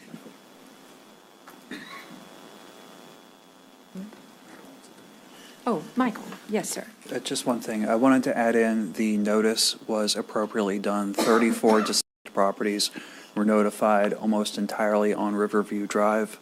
We followed the law in accordance with all the ordinances, so the notice was properly done and accounted for. Just one quick note with drainage, that's a construction phase related matter. And those documents, as they are submitted and reviewed, that correspondence is going to be posted to the parish's Planning Commission website so that people can follow along with that review process and see what comes in and the Public Works response to those things as that administrative review is done. So it will be a very public-facing process once it gets to the engineering documents. Thank you very much. Is there any additional public comment? Seeing none, public comment is now closed. Is there any council discussion? Ms. Fonseca. Thank you, Madam Chair. In 2020, this council did a moratorium on subdivision development so that we could take another look at the regulations, and we all implemented some additional requirements for subdivision development, and that's what is going to happen after tonight. Is that subdivision is going to have to go through the drainage impact analysis, the traffic impact analysis. If the subdivision doesn't meet the regulations that we put into place, it won't move forward. at all through planning and zoning. It'll just stop. And if the developer cannot comply with the regulations in place, it's not going to happen. So tonight, while tonight it's been said a few times, this vote is only on the waiver of the block link. It is not a check mark stamp that this subdivision development is going to happen. So I want to assure the residents that we are going to make them comply, the developer comply with the regulations that we put in place. There's going to be several reviews, the Public Works Department, wastewater, waterworks, planning and zoning, and many other people involved to make sure that this development doesn't cause any issues to the adjacent residences or the community as a whole. Miles, the question I have for you is, I know that on the next planning and zoning meeting, we have the change in the requirement for the lights, the street lights to LED. Being that change is going to happen prior to the submissions for this subdivision, or is that going to be required of this subdivision, the new LED requirement? I would believe so. Assuming it passes planning and zoning and council. Yeah, I believe since they have not come to construction as of this time Okay, good, and gotten approval, they would need to meet the new requirement. good. Thank you. That's all my questions. Ms. Belloc. Thank you, Madam Chair. Thank you, Ms. Fonseca, for asking that question. Moving forward, that all these entities will be answered before we move forward. We hope that happens that way. Mr. Albert, as far as those letters that went out to the residents, I live on Riverview, so this new subdivision is going to be right in my backyard. The people that got the notices lived on the right side of Riverview, not on the left side. Correct. Nobody on the left side received anything. Correct. Okay. I just wanted to clarify that all of Riverview was not notified. Also, when we're speaking of this block length, you said it's a 500-foot minimum that for each block B and block C, correct? Square B and square C. Mm-hmm. Yes, ma'am. So what is it currently Let's see, Garvin. that they're requesting this waiver for? Garvin's block length is at 384 feet. It's 884? No, 384. And Briarwood is at 408 feet. And you believe that they should get this waiver? We don't have any objection to it. It's You don't have any fairly objections standard. to it? We have a variety of odd-shaped parcels being along the river, and expecting complete uniformity with that is completely dependent upon where the lots are located. There would be numerous undevelopable pieces if that was, never waived or addressed in any form. Okay. Almost every single major subdivision that we've done in Hahnville in the past couple of years has been granted waivers to extend the length because they're ARPANT lots and it's the shape of things. Okay. Thank you. So moving forward, it seems like everything's just moving really fast to put this subdivision here. And I find it odd that people that don't even live in St. Rose think this subdivision should be in St. Rose, when they won't be affected by it. So I've gotten a lot of emails. I've gotten a lot of complaints when people see me out and about this subdivision, about where they want to know where all this water is going. And I know that's not what we're talking about tonight, but I'm glad that you guys are answering it. But I'm still going to say that I'm not in favor for it because there's a lot of things that needs to happen. You said they're supposed to happen, but my vote is still no for tonight for this waiver. Thank you. Thank you, Ms. Belloc. Is there any additional council discussion? Mr. Dufresne? Thank you, Madam Chair. I spent a good bit of time here in St. Rose within the last few weeks and talking to people, and they're very worried about this. And I can understand why when you look at the picture, and I agree with Mr. Pele about the drainage, and I know that's not what we're talking about, but we keep giving waivers for everything, and it just builds the momentum, and then we got to depend on something later on. Will it get denied? Will it not?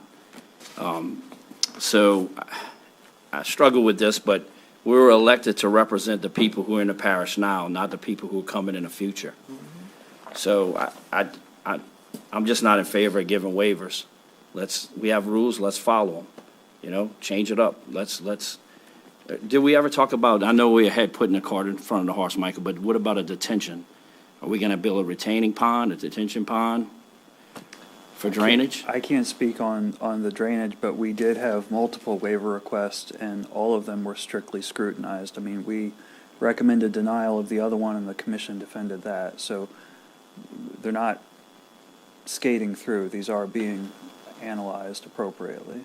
Mr. Fulani did say that there would be a retention pond, but Okay, because still. we had a committee for construction. Remember, we sat here, you were in it. We had a couple other engineers come in. We came in. We talked about trying to fix drainage when people build on a lot that hasn't, but none of those have ever taken effect. That's the problem. I called numerous times, and the guy who handles my area says, "Well, I don't have the strength. I can't make people." I mean, there's a house built in DeZalmans. He's 3 feet higher than everybody else. I called numerous times. The guy they never did submit a plan, or if they did, it was never implemented. Are you talking about the lot that just has fill on it currently? No, Or they one built a under house now. permit? It's running on the neighbors next to it. But Brian Landry said, "Well, we don't have any way to enforce that." See, that's the problem. We keep coming up with these solutions, but we don't have any way to enforce them down the road. So my process now is, if we keep coming up with ideas that are never enforced, why give them any momentum to go ahead forward? So I'm for the people who live here now. That's the people we're here to represent. So I'm not voting for a waiver. I mean, I understand we give them on other subdivisions, or we might have did in the past, but it's time to kind of put our foot down and say, look, things that have to go this way. And that's not the one at DeZalmans. It's not the only one that was built. And if we can't enforce the stuff we had 3 or 4 committee meetings about that we put in for the drainage, then it's a waste. I mean, we have to have a solution. I'm not sure if there's a question for me, but we do take every infill lot and refer it to Public Works for its drainage review. We've had multiple instances where houses have had to meet those infill lot requirements, build their foundations up, put in drainage, put in inlets in the lots. So Miles can attest to this. We've had that ordinance has been enforced and actuated. I could show you. I could go bring. I know there's the one you have an issue with. There's a couple of them. It's not just one. It's a couple of them. We're doing it. Right. But I mean, so we're going to have to do. If this is built, I mean, we're going to have to get another waiver from the railroad. Am I right, to get water to run underneath it? If we're taking that on, Mr. Bingham. There are a couple of things that are missing in this conversation. We just did a full drainage analysis of this area, looking at all of the, this is outside of this subdivision, with all the, what the deficiencies in the area are for drainage. That is, we've been doing that for the last, we started that 3 years ago when Matt first came in. We have those results now, and there are some improvements that need to be made to go under the railroad tracks for everyone in this area. So I think that's something that needs to probably be brought forward now. We have just gotten those results where we can bring them to the council, and that's where we should be heading now. And also on this one, I think Mr. Pele said we wrote a letter that basically says that they need to do some things before we will allow it. And one of the things that is in our code, and we have been enforcing it, is the zero impact, which means any water that is on this property, if they increase the amount of flow off of this property, it has to stay at the same level. That's right. So there's no increase. And that will be enforced on this subdivision. So it should not impact Charlestown. And with the improvements that we should be making to get water under the railroad tracks, we will better improve all of the drainage in this area. Well, because I know in firsthand last week, you couldn't pass on River Road. It was after that rain Thursday. I mean, you couldn't, you had to go one at a time.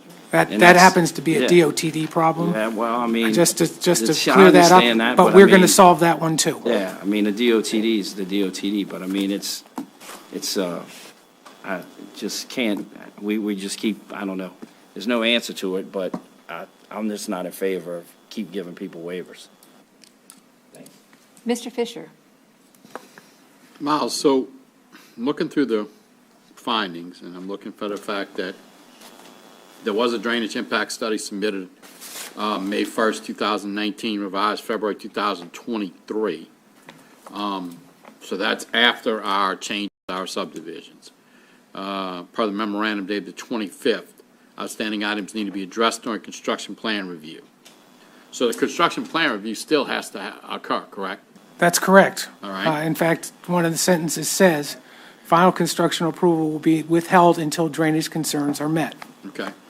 So the second phase of it is the traffic impact analysis was performed February 2020 and updated as per May 10th, 2023. Prior to construction approvals being granted, Public Works highlighted the need to address the recommendations made by DOTD as detailed in their letter of November 17th, 2020.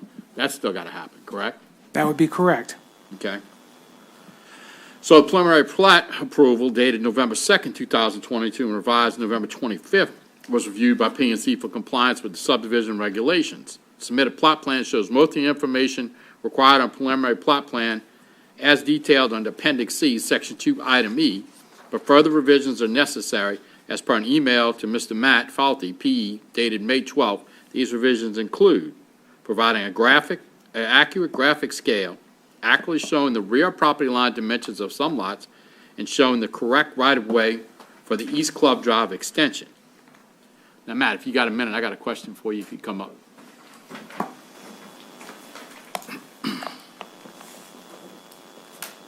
So I can understand the fact that we have an odd-shaped piece of property and you need a block waiver.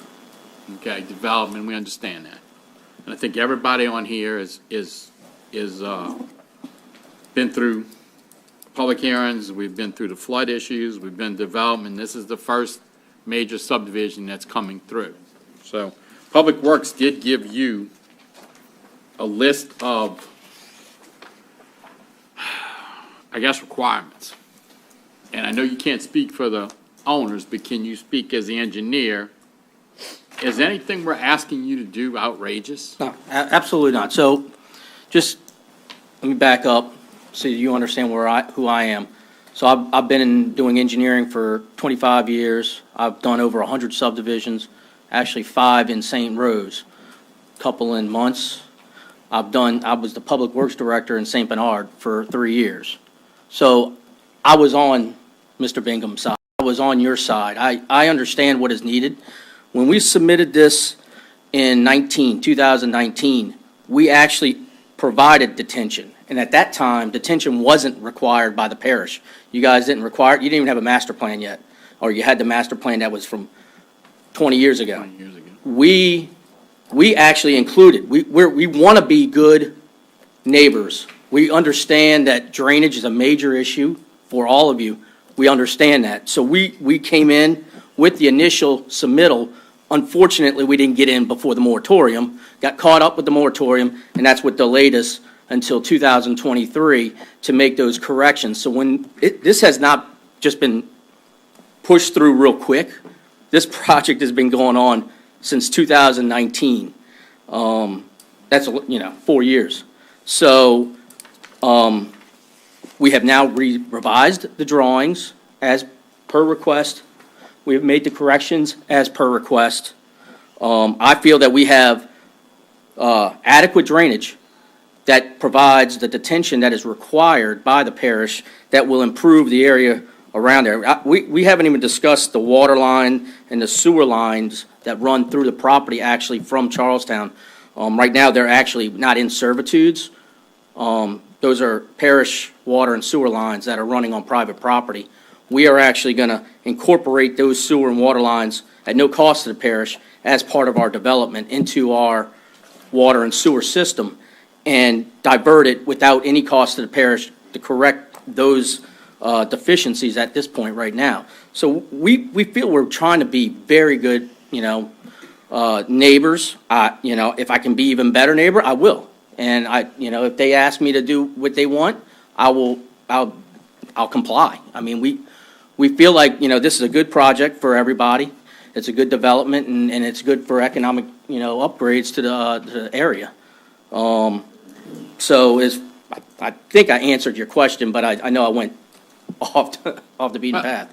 And that's the thing about it. We want developers to come to the parish. We want to have good development because that's how the parish grows and people have opportunities. But we just don't want what we've had in the past, where a developer shows up and says, hey, I'm going to do this for y'all, and then the next thing you know, we're stuck with it and we're facing problems. We're now we're still dealing with sewer lift stations from Fairfield from 30 years ago. But I mean, if you're willing to do these things and to make sure that you stand to what we got, that what we're going to ask you. There's a couple of questions I know in Mr. Bingham's report on lift stations and expanding lift stations. Increasing the sewer part of it and helping with the drainage part. That will be part of what we were actually proposing with prior to is, right now Charlestown's lift station is having issues, with capacities and the pumping, by including them into our drainage, into our sewer system, and we're going to construct a lift station to the parish standards, and that will improve Charlestown's lift station pumping capability at no cost to the parish. So we feel that we will be improving that situation, and the same thing with the water. So. Well, I appreciate your honesty on that. Like I said, we've been going through this for 4 years, and engineering has reviewed. Actually, they were reviewing during the moratorium because I think they were allowed to look at the plans. So this has been through review over the course of 4 years. It just was never really, at this point, never got to the point because we had a moratorium. So now that we don't have a moratorium, that's why we're going at this point right now. So if you have any more questions, I'd be glad to answer. I'm finished. Thank you, man. Ms. Belloc. Thank you. As far as the drainage analysis plan, I've never seen it. District 5 for St. Rose. I know they said that it's ready, it came in, but I've never seen it. They've never called me to the table to look at it, to review it. So have you seen it? No, ma'am. But you have plans. You have plans that you said that you're going for with a retention pond and the things that you're going to do, but you've never seen the new plans for our drainage. And that's true. So how are you going to connect into what you have to what the new plans are? Part of from my understanding of the master plan is, and I did not work on the master plan, was that development was required to provide detention, so any kind of new developments was not included in the master plan. Only existing drainage systems and how to improve the existing drainage system as present development is at this time. So any new development would have to be required to provide detention, which inherently states that there's no increase in flow because you are providing detention. So I am not going to add any additional flow to the drainage system because I will handle it on site. And I'm not putting a pond. Honestly, I built enough ponds to realize that ponds sometimes get to be more of a maintenance problem. And we're digging linear ditches that are going to be around the perimeter of the property. So it allows for the adjacent property to drain onto our property, as well as us drain into these existing ditches, these new ditches. And those will be widened and increased to handle the additional detention flow. So that's to provide maintenance ease for the parish, because that's a major problem for all municipalities. If you go to every one of these, public ponds, they're hard to maintain, trust me. Okay, well, this is going to be really interesting to And I would see be all. glad to meet with you to talk about my drainage plan and calculations. However, I can't discuss the master plan because I don't have it. Right. So it would be pointless until I see the master drainage plan. But know that that plan is determined based off of new development going with detention. Thank you. You're welcome. President Jewell. Thank you, Chairwoman. So, to Councilwoman Bellock's point, we had actually had plans to get with you and our two at-larges about the master drainage plan about a month ago. We had some issues that popped up that kind of sidelined that. While that time has been passing, Public Works has been working with our engineer, which was principal engineer on that, because they've identified a lot of new potential improvements to the St. Rose watershed. And it's important to know that when we talk about the St. Rose watershed, we're actually talking about a bunch of individual watersheds. Turtle Pond and Almedia and Bar None, they all have these individual kind of watersheds, and many of them don't connect to one another. But a lot of cost for increased pumping capacities and things like that. So Public Works hasn't been sitting idle with this.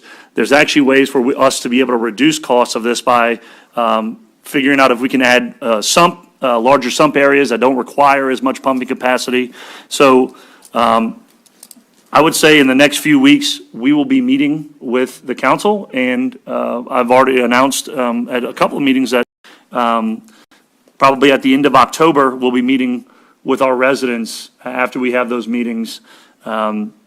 And so we can present those to the public. And I want to make sure that our folks, myself and Public Works, you all are well-versed on the contents of that master plan before we go to the public.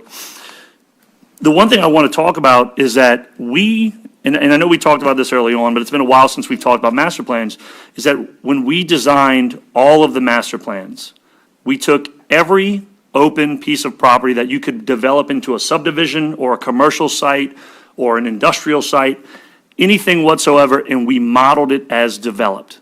So this open field, if we were just modeling existing, what is on the ground today, we would model it as an open field, and we would account for a certain rate of absorption into the ground, but we modeled this area as developed.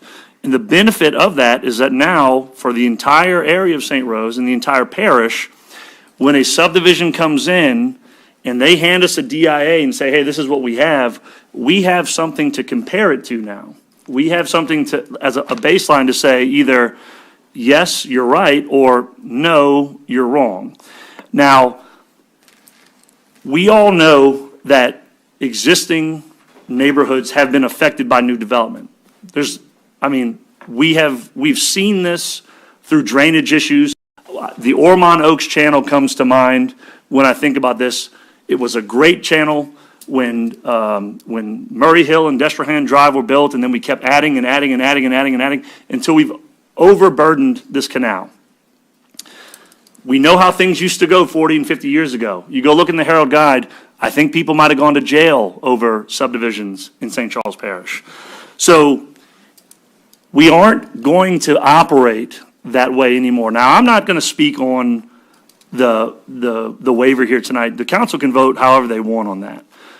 All I'm here to say is that our subdivision regulations, because of all of you, are stronger now than they have been in the history of our parish.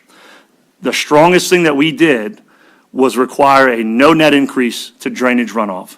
So they're going to have to calculate this little area here in their drainage impact analysis, and they're going to have to try to show us, or they're going to show us, how much runoff they have in a 25-year storm, because remember, we raised our rainfall frequency, when you look at NOAA Atlas, from a 10-year storm to a 25-year storm.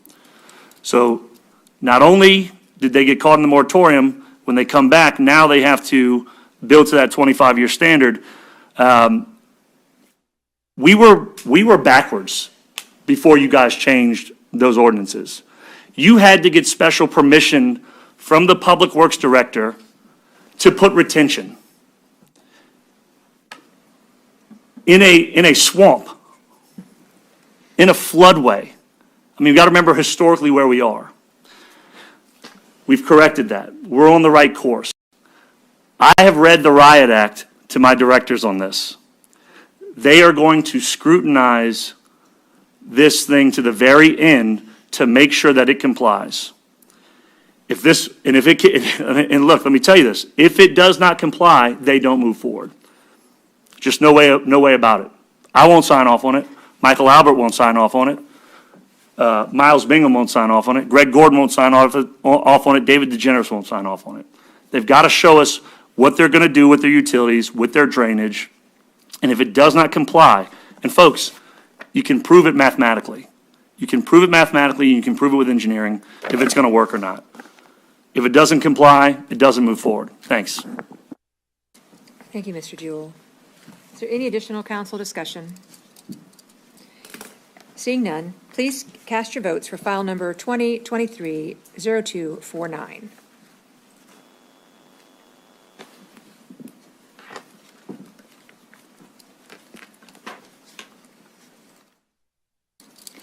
And that motion passes with Julia out for the evening, right? Do you want to state the names?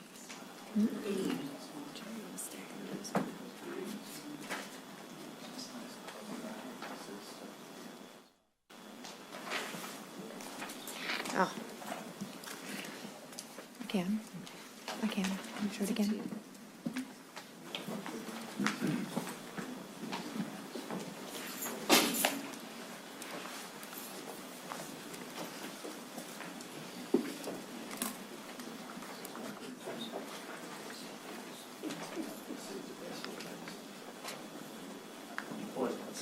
I'm waiting for it. Right. I can't bring it back up. All right. All right. All right, thank you. Meetings, announcements, notices, et cetera. Meetings, Housing Authority, Tuesday, September 12th, 2023, 6 p.m., Council Chambers. Community Action Advisory Board, Wednesday, September 13th, 2023, 5 p.m., Council Chambers. Pontchartrain Levy District, Monday, September 18th, 2023, 6 p.m., Pontchartrain Levy District Headquarters Complex, 2069 Railroad Avenue, Letcher. Library Board of Control, Tuesday, September 19th, 2023, 6 p.m., Council Chambers. Board of Adjustment, ZBA, Thursday, September 21st, 2023, 6 p.m., Council Chambers. St. Charles Parish Council, Monday, September 25th, 2023, 6 p.m., Council Chambers. Announcements. Important dates for the October 14th, 2023 election. Wednesday, September 13th, 2023, last day to register to vote in person or by mail. Saturday, September 23rd, 2023, last day to register to vote online at govote.com. Tuesday, October 10th, 2023, last day to request absentee by mail ballots. Early voting, Saturday, September 30th, 2023, Monday, October 2nd through Saturday, October 7th, 2023, 8:30 a.m. to 6 p.m., West Bank Courthouse, 15045 River Road, Hahnville, East Bank, Arterbury Building, 14564 River Road, New Sarpy. Friday, October 13th, 2023, last day to register to receive voted absentee ballot. Saturday, October 14th, 2023, Election Day, 7 a.m. to 8 p.m. Board of Review. Parish Council will be sitting as Board of Review September 11th through September 25th, 2023. 2023 Assessment List. Written or oral protests must be received by the Parish Council Office September 18th, 2023 by 4 p.m. Public hearings to consider proposed 2024 capital and consolidated operating budget. Tuesday, October 31st, 2023, 9 a.m. Thursday, November 2nd, 2023, 1 p.m. Monday, November 6th, 2023, 6 p.m. Adjournment. A motion and a second is needed to adjourn. I have a motion by Mr. Fisher and a second by Ms. Fonseca. Please cast your votes to adjourn.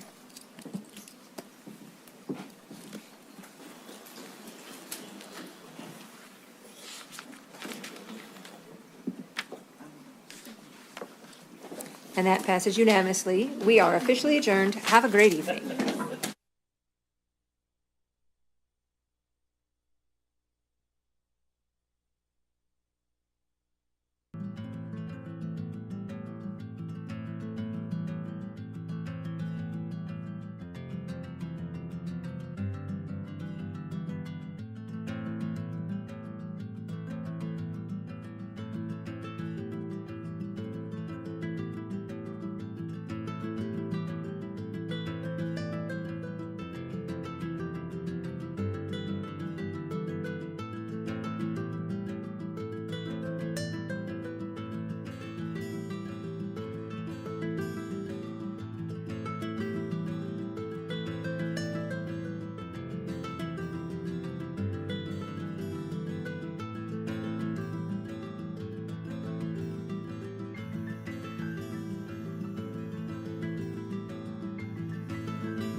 Little light of mine, I'm gonna let it shine.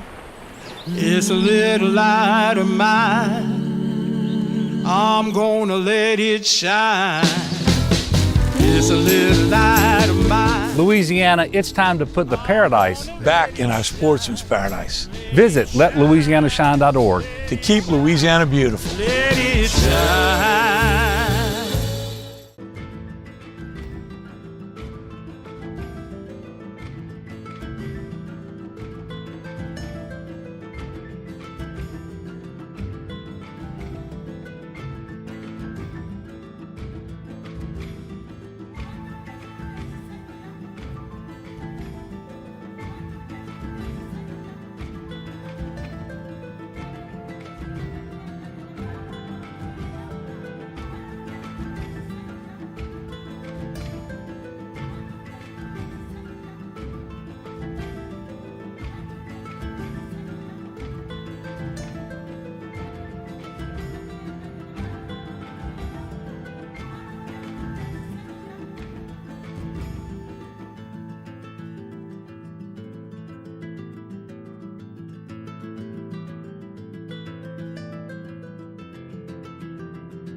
When emergencies happen, we want you to be the first to know. But if we can't reach you, we can't alert you.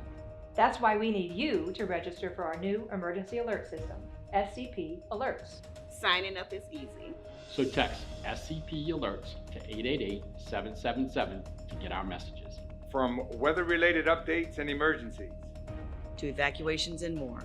Sign up for SCP Alerts. Because our first priority is keeping you safe. In a natural disaster, severe weather, or local emergency, we want you to know what to do.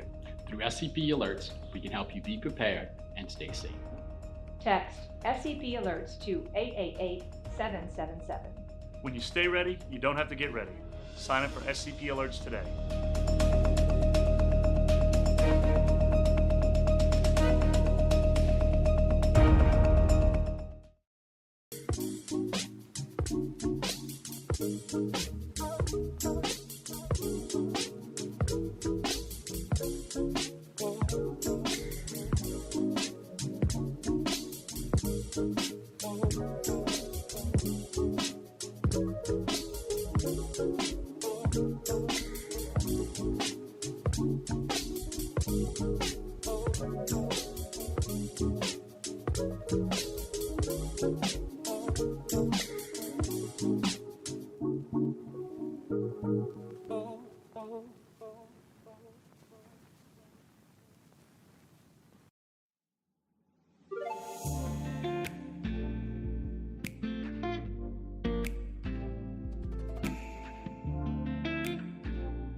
For decades, our history attracted millions of visitors to our region. We're ready to welcome millions more. It's time we represent ourselves with a name that reflects the unique experiences visitors enjoy out here in the river parishes of Louisiana. Taste the culinary battle of Creole versus Cajun in every bite. Bask in the glow of blazing bonfires on the levee. Feel the thrill of our lakes, bayous, and mighty river. Get up close and personal with our swamp's oldest inhabitants. Walk the halls of our region's wealthiest period and America's darkest chapter. Tap your feet to the rhythms of our past and honor the struggles endured by those who dared to rise up.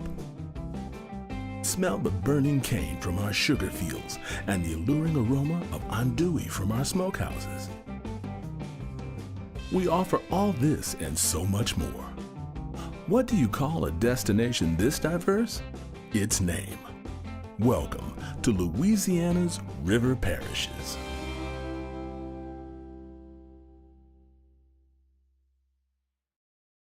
Get the 411 on outdoor warning sirens. Know your parish. Our outdoor warning sirens are owned and maintained by the Waterford 3 nuclear facility and are tested at noon on the first Thursday of every month. Waterford 3 has allowed St. Charles Parish to use the sirens for other emergency situations, including tornado warnings, hurricane events, and any other event that poses an immediate and severe threat to the community.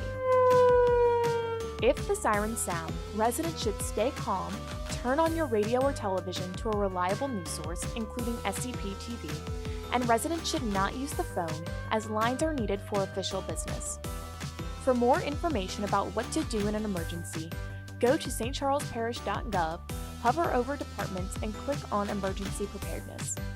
To sign up for emergency alerts, text SCP Alerts to 888-777. And that's the 411 on outdoor warning sirens.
St. Charles Parish broke ground on a drainage project that will provide substantial relief to residents in Destrehan. It's extremely exciting every time we are able to break ground and move forward with a project. It's extremely complex, and when all of it comes together and the end result is a benefit for the people of St. Charles Parish, it's extremely exciting, and we love to see it.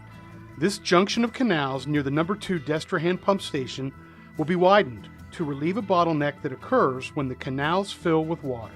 The problem is that we have a constriction in the canal that slows the water down from getting to the pump station. And by removing that constriction, we will allow more water to get to the pump station and make the system more efficient. This is just the first phase of a multi-tiered approach to combat flooding in the area, and it will allow our drainage and pumping stations to work more efficiently in the future. The second is the Destrehan number 2 pump station improvements, which will increase the sump capacity at the pump station.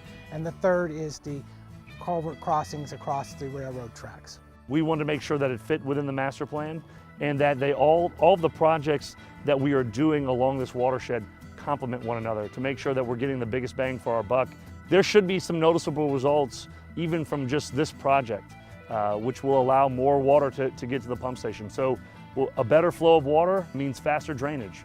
And we're excited that this project will be under construction and that we'll get the other projects under construction later this year that will all complement one another and make significant improvements to this watershed.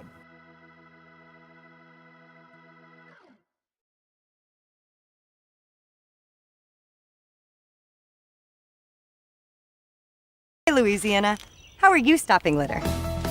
In Terrebonne Parish, we put our trash in a bag. And never out the window. In Bienville, we bag it, tie it, and put a lid on it. We keep litter out of our lakes in Lafayette.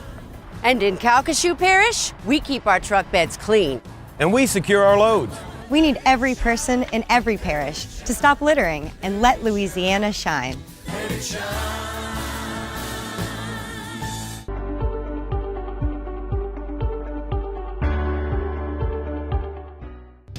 The St. Charles Parish Department of Wastewater is working to increase the efficiency of our wastewater treatment process parish-wide by reducing the infiltration and inflow, or INI, of rain and groundwater into our sewer system. After a rain event, we would probably see excessive flows for over 3 days. So we want to try and reduce that. So that's the big reason we're doing this project. The work being done is called cured in place pipelining. It's a process that not only seals cracks and leaks, but also saves the parish on materials, time, and labor. The process is designed to repair the pipes without digging them up. Less invasive, as open cut typically is. It's a process that will repair the pipes, repair the cracks, any defects in the pipe, and it basically puts a new pipe in the existing pipe. If we had to replace a pipe, we would probably dig up the street. We'd probably be here for 2 or 3 months, where we're going to probably be in and out of here in a day.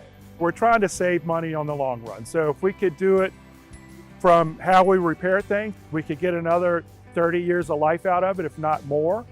So that is a cost savings to us in itself. To go ahead and reduce overall flow through our system is another cost savings. We're hoping to reduce the flow by lining these lines. The pipelining project was preceded by smoke testing throughout the system to expose where the biggest issues existed. With smoke, it doesn't lie. When you put it through the line, it's going to seek it and come out, so you'll see where all those leaks are. Once those leaks were identified, the cured pipelining work closed up all those trouble spots in one simple application.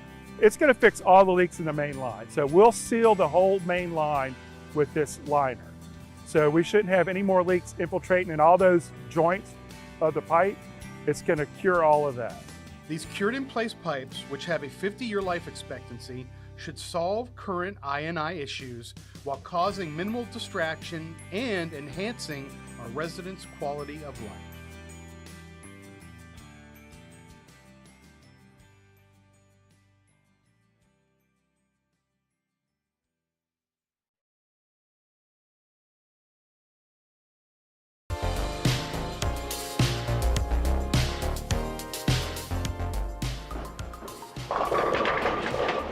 And I couldn't wait to join. If you're a senior looking for a fun activity, St. Charles Parish's Department of Parks and Recreation has something right up your alley.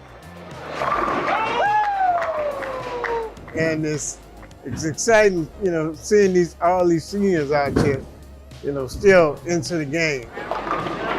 The Senior Bowling League gives our residents the chance to strike up fun and make new friends along the way, with outings at noon each Monday at All-Star Lanes in Kenner. It's a nice little league. I enjoy the people out here. I enjoy bowling. It gives you something to do. It keeps you involved in the community. It keeps you talking to, individuals and learning about other people's experiences. Roll on over to www.scpparksandrec.com for more information.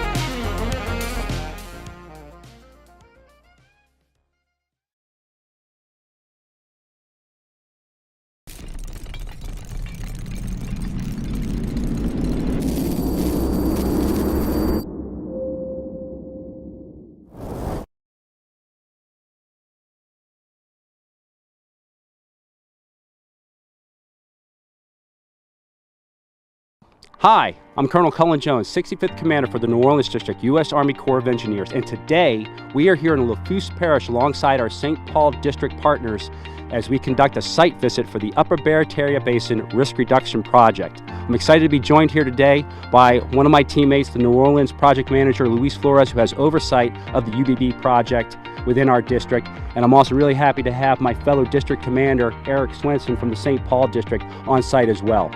I'm excited to say that the Upper Barataria Risk Reduction Project is the last major levee system that we need in South Louisiana in order to provide significant and comprehensive flood risk protection against tropical events coming in from the Gulf of Mexico.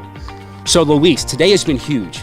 We have been on the ground with our teammates from St. Paul, our non-federal sponsor CPRA, along with Parish and Levee District representatives and leadership, walking the terrain, understanding the problem set as we bring in St. Paul to help us conduct pre-construction engineering design on some critical sections of this system. So from your perspective, can you talk to us about the criticality of the UBB project and also how we're going to be leveraging the talent and resources of the St. Paul District to get it in the ground as quickly as possible? As a result, Congress appropriated $8 million via the Disaster Relief Supplemental Appropriations Act and provided us with $8 million so that we could start the pre-construction engineering and design of this effort. This effort is vital to this area as it'll construct the first federal risk reduction system for these 7 parishes. This will greatly affect the lives of residents and business in this area. The second point I'd like to speak on is the role of the St. Paul District. Colonel Swenson, thank you for coming down and joining us for today's site visit. I know it means a lot to our local stakeholders, non-federal sponsors, and levee districts. As the project manager for UBB, I serve in a role as the primary point of contact for our local sponsors, levee districts, and non-federal sponsors. I'll act as facilitate in the communication between our local partners and our team in the north to ensure that they recognize and understand the needs of our locals here in South Louisiana. No, Luis, outstanding overview. And it's amazing to think, working with the local entities, partners and stakeholders, along with our non-federal sponsors, they've already got skin in the game. They've already built 21 miles of this system to an interim level of protection. And now we're having an opportunity for the St. Paul District under regional delivery to come in to assist with the pre-construction engineering design of the last 9 miles on the previously undeveloped section. So, Eric, once again, I really appreciate you and your team getting down here on the ground, getting boots on site so you can see the terrain as you go on this adventure with us together. So having met with the stakeholders, met with the team on the ground, can you talk to us about some of the actions you're taking today and then moving forward so that we can quickly get these designs in place so we can move towards construction? Well, Cullen, thank you. First of all, it's an honor to be down here in South Louisiana with a great bunch of stakeholders and on a great project that's going to deliver long-term flood protection and flood risk management to the people of South Louisiana. I think, as you know, the strength of the Mississippi Valley Division is that we are regionally supportive of each other, and so the Mississippi Valley can leverage talent from the 6 districts that make up the division, and I think this is a perfect example of a project where we can take the St. Paul District's experience and expertise that we've learned and earned and our work in Sacramento and in and around North Dakota and Minnesota and northern Iowa, and we can bring that down here to Louisiana, integrate with your team, with lessons you've already learned from the 21 miles you've already put in, and that's going to accelerate our ability to get through PED and to get to a workable construction design that we can put forth and try to get funding for. We can actually deliver on our goals of creating this fortress down here where we keep the surge water out, and when we have rainwater in the system, we can then pump it back out to keep the ecosystem as it's supposed to be. No, outstanding, Eric. And I really appreciate, once again, your team getting on the ground here, working with us and our partner stakeholders and non-federal sponsor. And as you said, as we work together to close off this last major levee system in southeast Louisiana. And as you stated, this is an excellent example of Mississippi Valley Division's regional delivery approach as we're leveraging all 6 districts in southeast Louisiana so that we can deliver on approximately $1.25 billion worth of projects to protect life, property, and prosperity for the people of the region. So from the New Orleans District and the St. Paul District, this is Colonel Cullen Jones, Ession's Building Strong.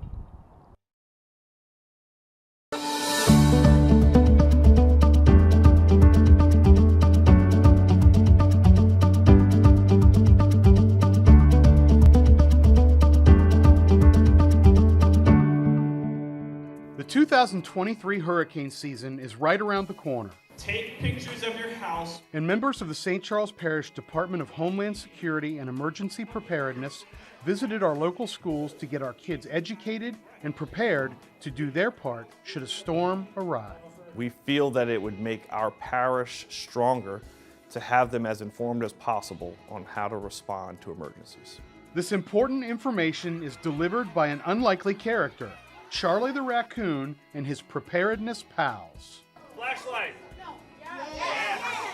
The department has been using Charlie in this campaign through a partnership with Shell since 2019. They have even won an award from the National Hurricane Conference for the campaign in 2020. And while the message is serious, Charlie keeps young minds engaged and entertained. Based on what I saw today, Charlie made our kids really love hearing the information. It took away the fear, made them calm down, and realize, okay, you're learning, but it's also funness that comes with this. It's serious topics. You have to get this information, but it can be fun in your learning process.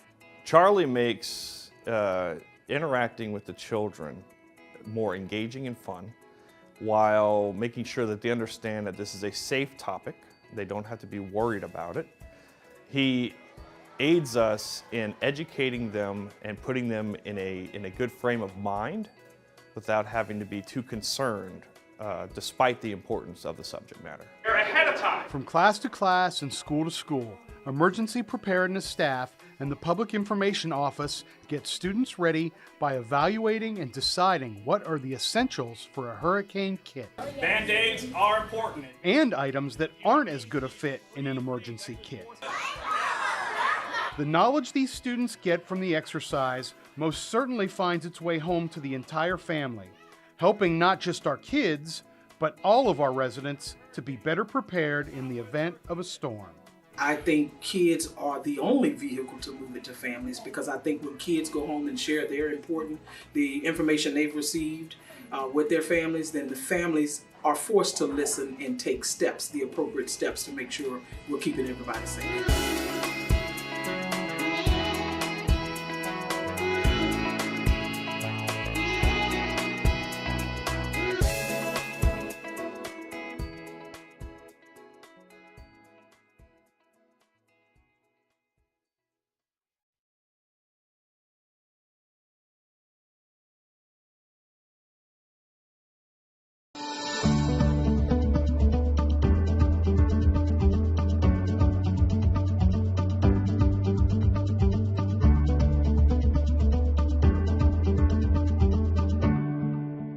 We're out on the Alario terrace of the patio of the house.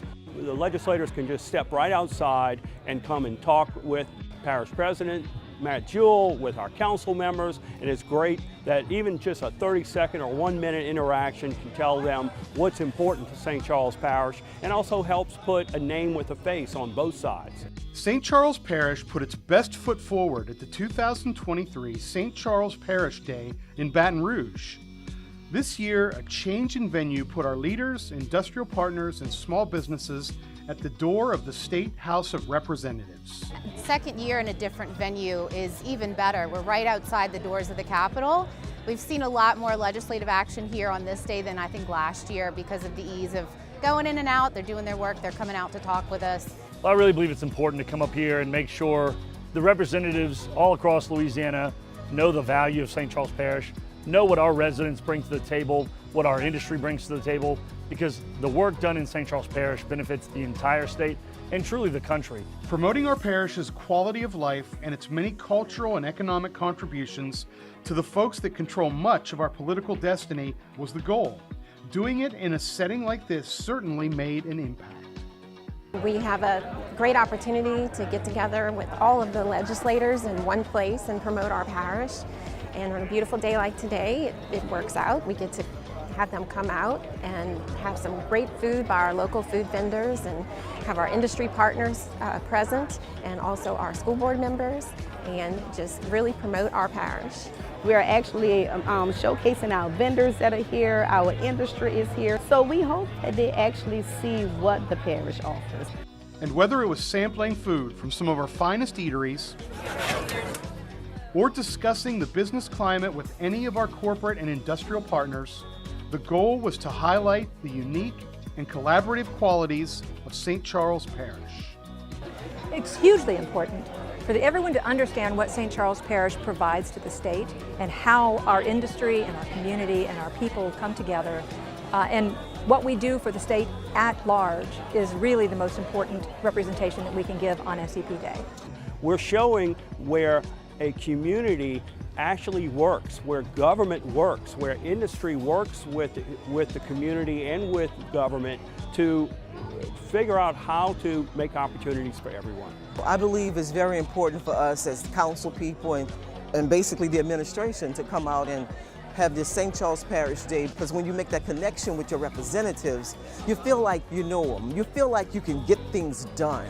I hope the legislators who attended today and learned about St. Charles Parish will walk away with just that knowledge of how important and how critical of a role that we play in Southeast Louisiana and the state as a whole, and that they just remember us when they're crafting legislation or when we're up here working to better our parish. And that's really what this is all about.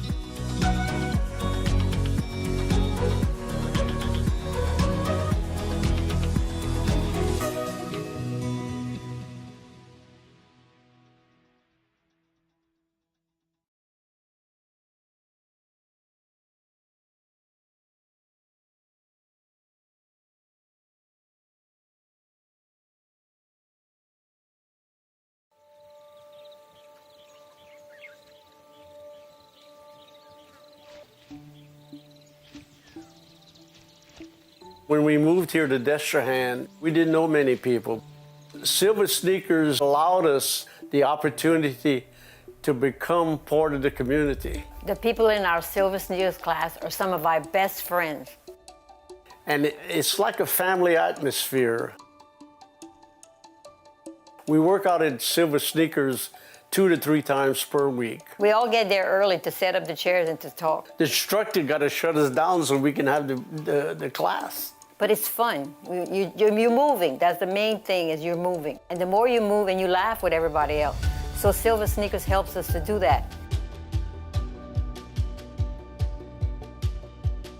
When we found out we were members of the year, I was elated.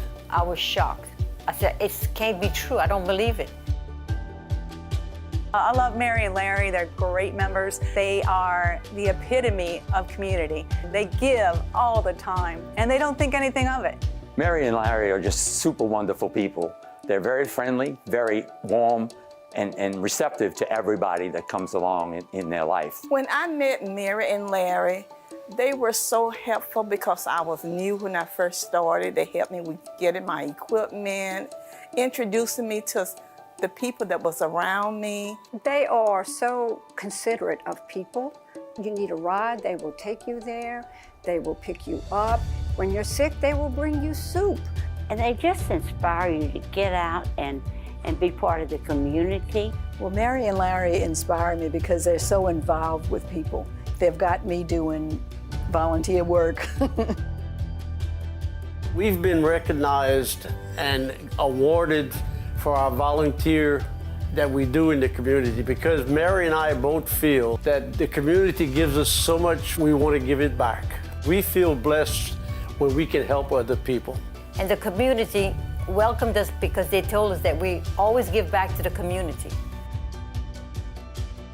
We don't want to be couch potatoes, and Silver Sneakers has allowed us to get off that sofa. If it wouldn't be for them, we wouldn't be doing anything, we'd be sitting at home. Silver Sneakers means joy to me. To me, meaning of life is to help someone else. Right here. That's where it's at, right here. That's why I feel passionate.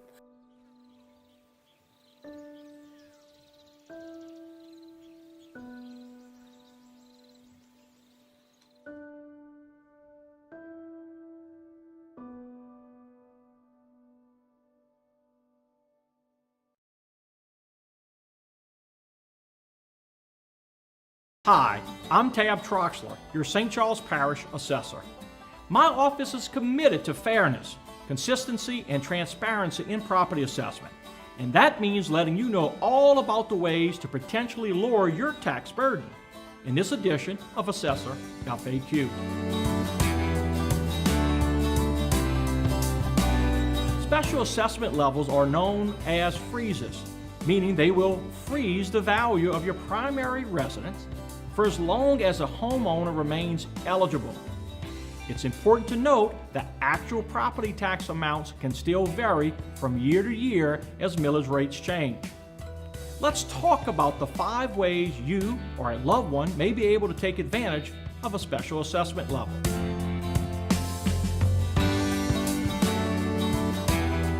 If you're a homeowner age 65 or older, you most likely qualify. For as long as you qualify, your home's assessment will not be raised. And if your home reassesses at a lower value in the future, you'll be frozen at that lower number.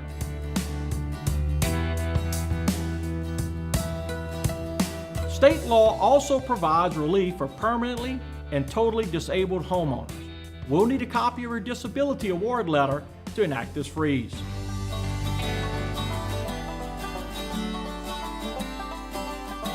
Disabled veterans also qualify. A homeowner must have a 50% or higher service-connected disability rating.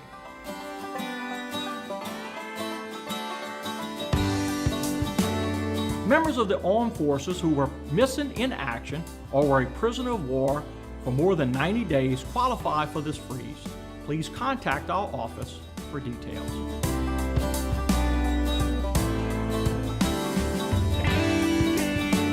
In addition to the freezes we just discussed, there are also new homestead exemption levels available to disabled veterans. Louisiana Constitutional Amendment 2, approved by the voters statewide in 2022, provides up to a 100% homestead exemption. The amount depends on a veteran's disability rating. Want to learn more? Head over to our website to read our annual report or check out our mobile-friendly quick links. And don't forget, we're here to help. Contact our office with any questions or concerns.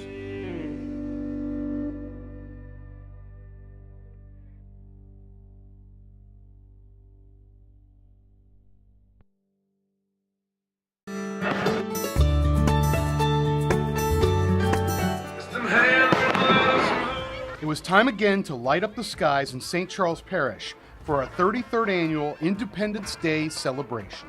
This is a free event for all of our St. Charles Parish residents to come out in the summer when our kids are out of school to enjoy live entertainment, food, and most importantly, the fireworks display later on this evening. So I love the patriotism from our residents, and it's just a great event all around. As usual, we honored the red, white, and blue, but we also included a special performance by the Big Six Brass Band and Mardi Gras Indians from the tribe of Gumbolia. Residents of all ages settled into the West Bank Bridge Park to take in an evening full of fun. Whether it was getting down to the sounds of the Bucktown All-Stars or enjoying some tasty treats from local vendors, the night certainly provided something for everyone. Good music, the people, just the festive people in St. Charles Parish. They're all about music, dancing, food, and people. The music, the fireworks. Yeah, that's what we're waiting on. I got my kids out with me today, my wife. We're ready to enjoy it, so it'll be fun. Honoring those most responsible for our country and our freedom was also a driving factor for the event. So this is the way that we honor them, the way that we honor our country, and what a better country to live in than the United States of America. It's more of an appreciation of where we live and what we have and everything that so many men and women have worked so hard for us to have. And I like to show my appreciation for everything that's been fought so hard for.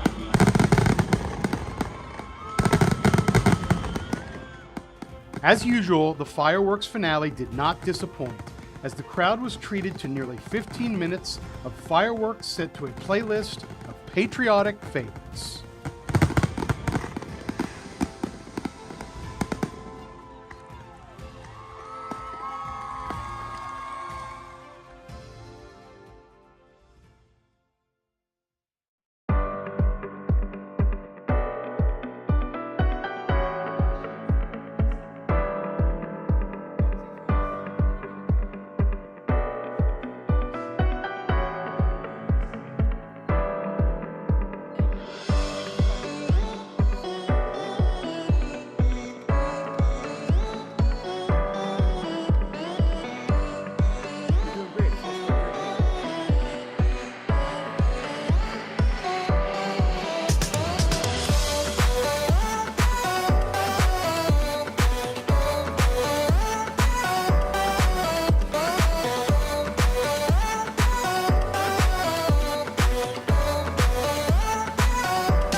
St. Charles Parish broke ground on another major project in Parity.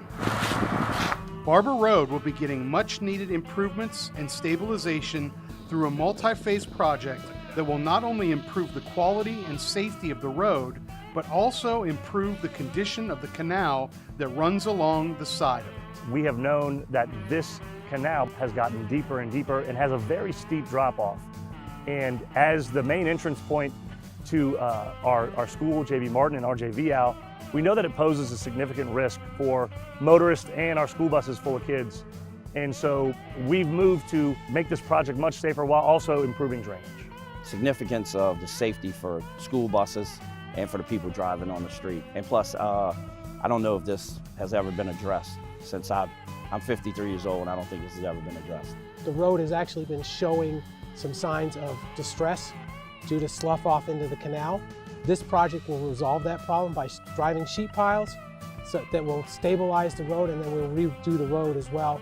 Sheet pilings will be driven along the southern edge of Barber Road to bolster the integrity of the roadway and to keep the berm along the street from deteriorating. Well, you have a potential, if you didn't do the project, that the road could actually fail and slide into the canal. Considering the amount and type of traffic that travels along Barber Road from day to day, the safety of this street was a major factor of doing the project. Oh, it's very important. There's, I don't know, 15 buses, maybe twice a day that use this road. Plus, a lot of people cut through so they don't have to go to the light on Highway 90 through here.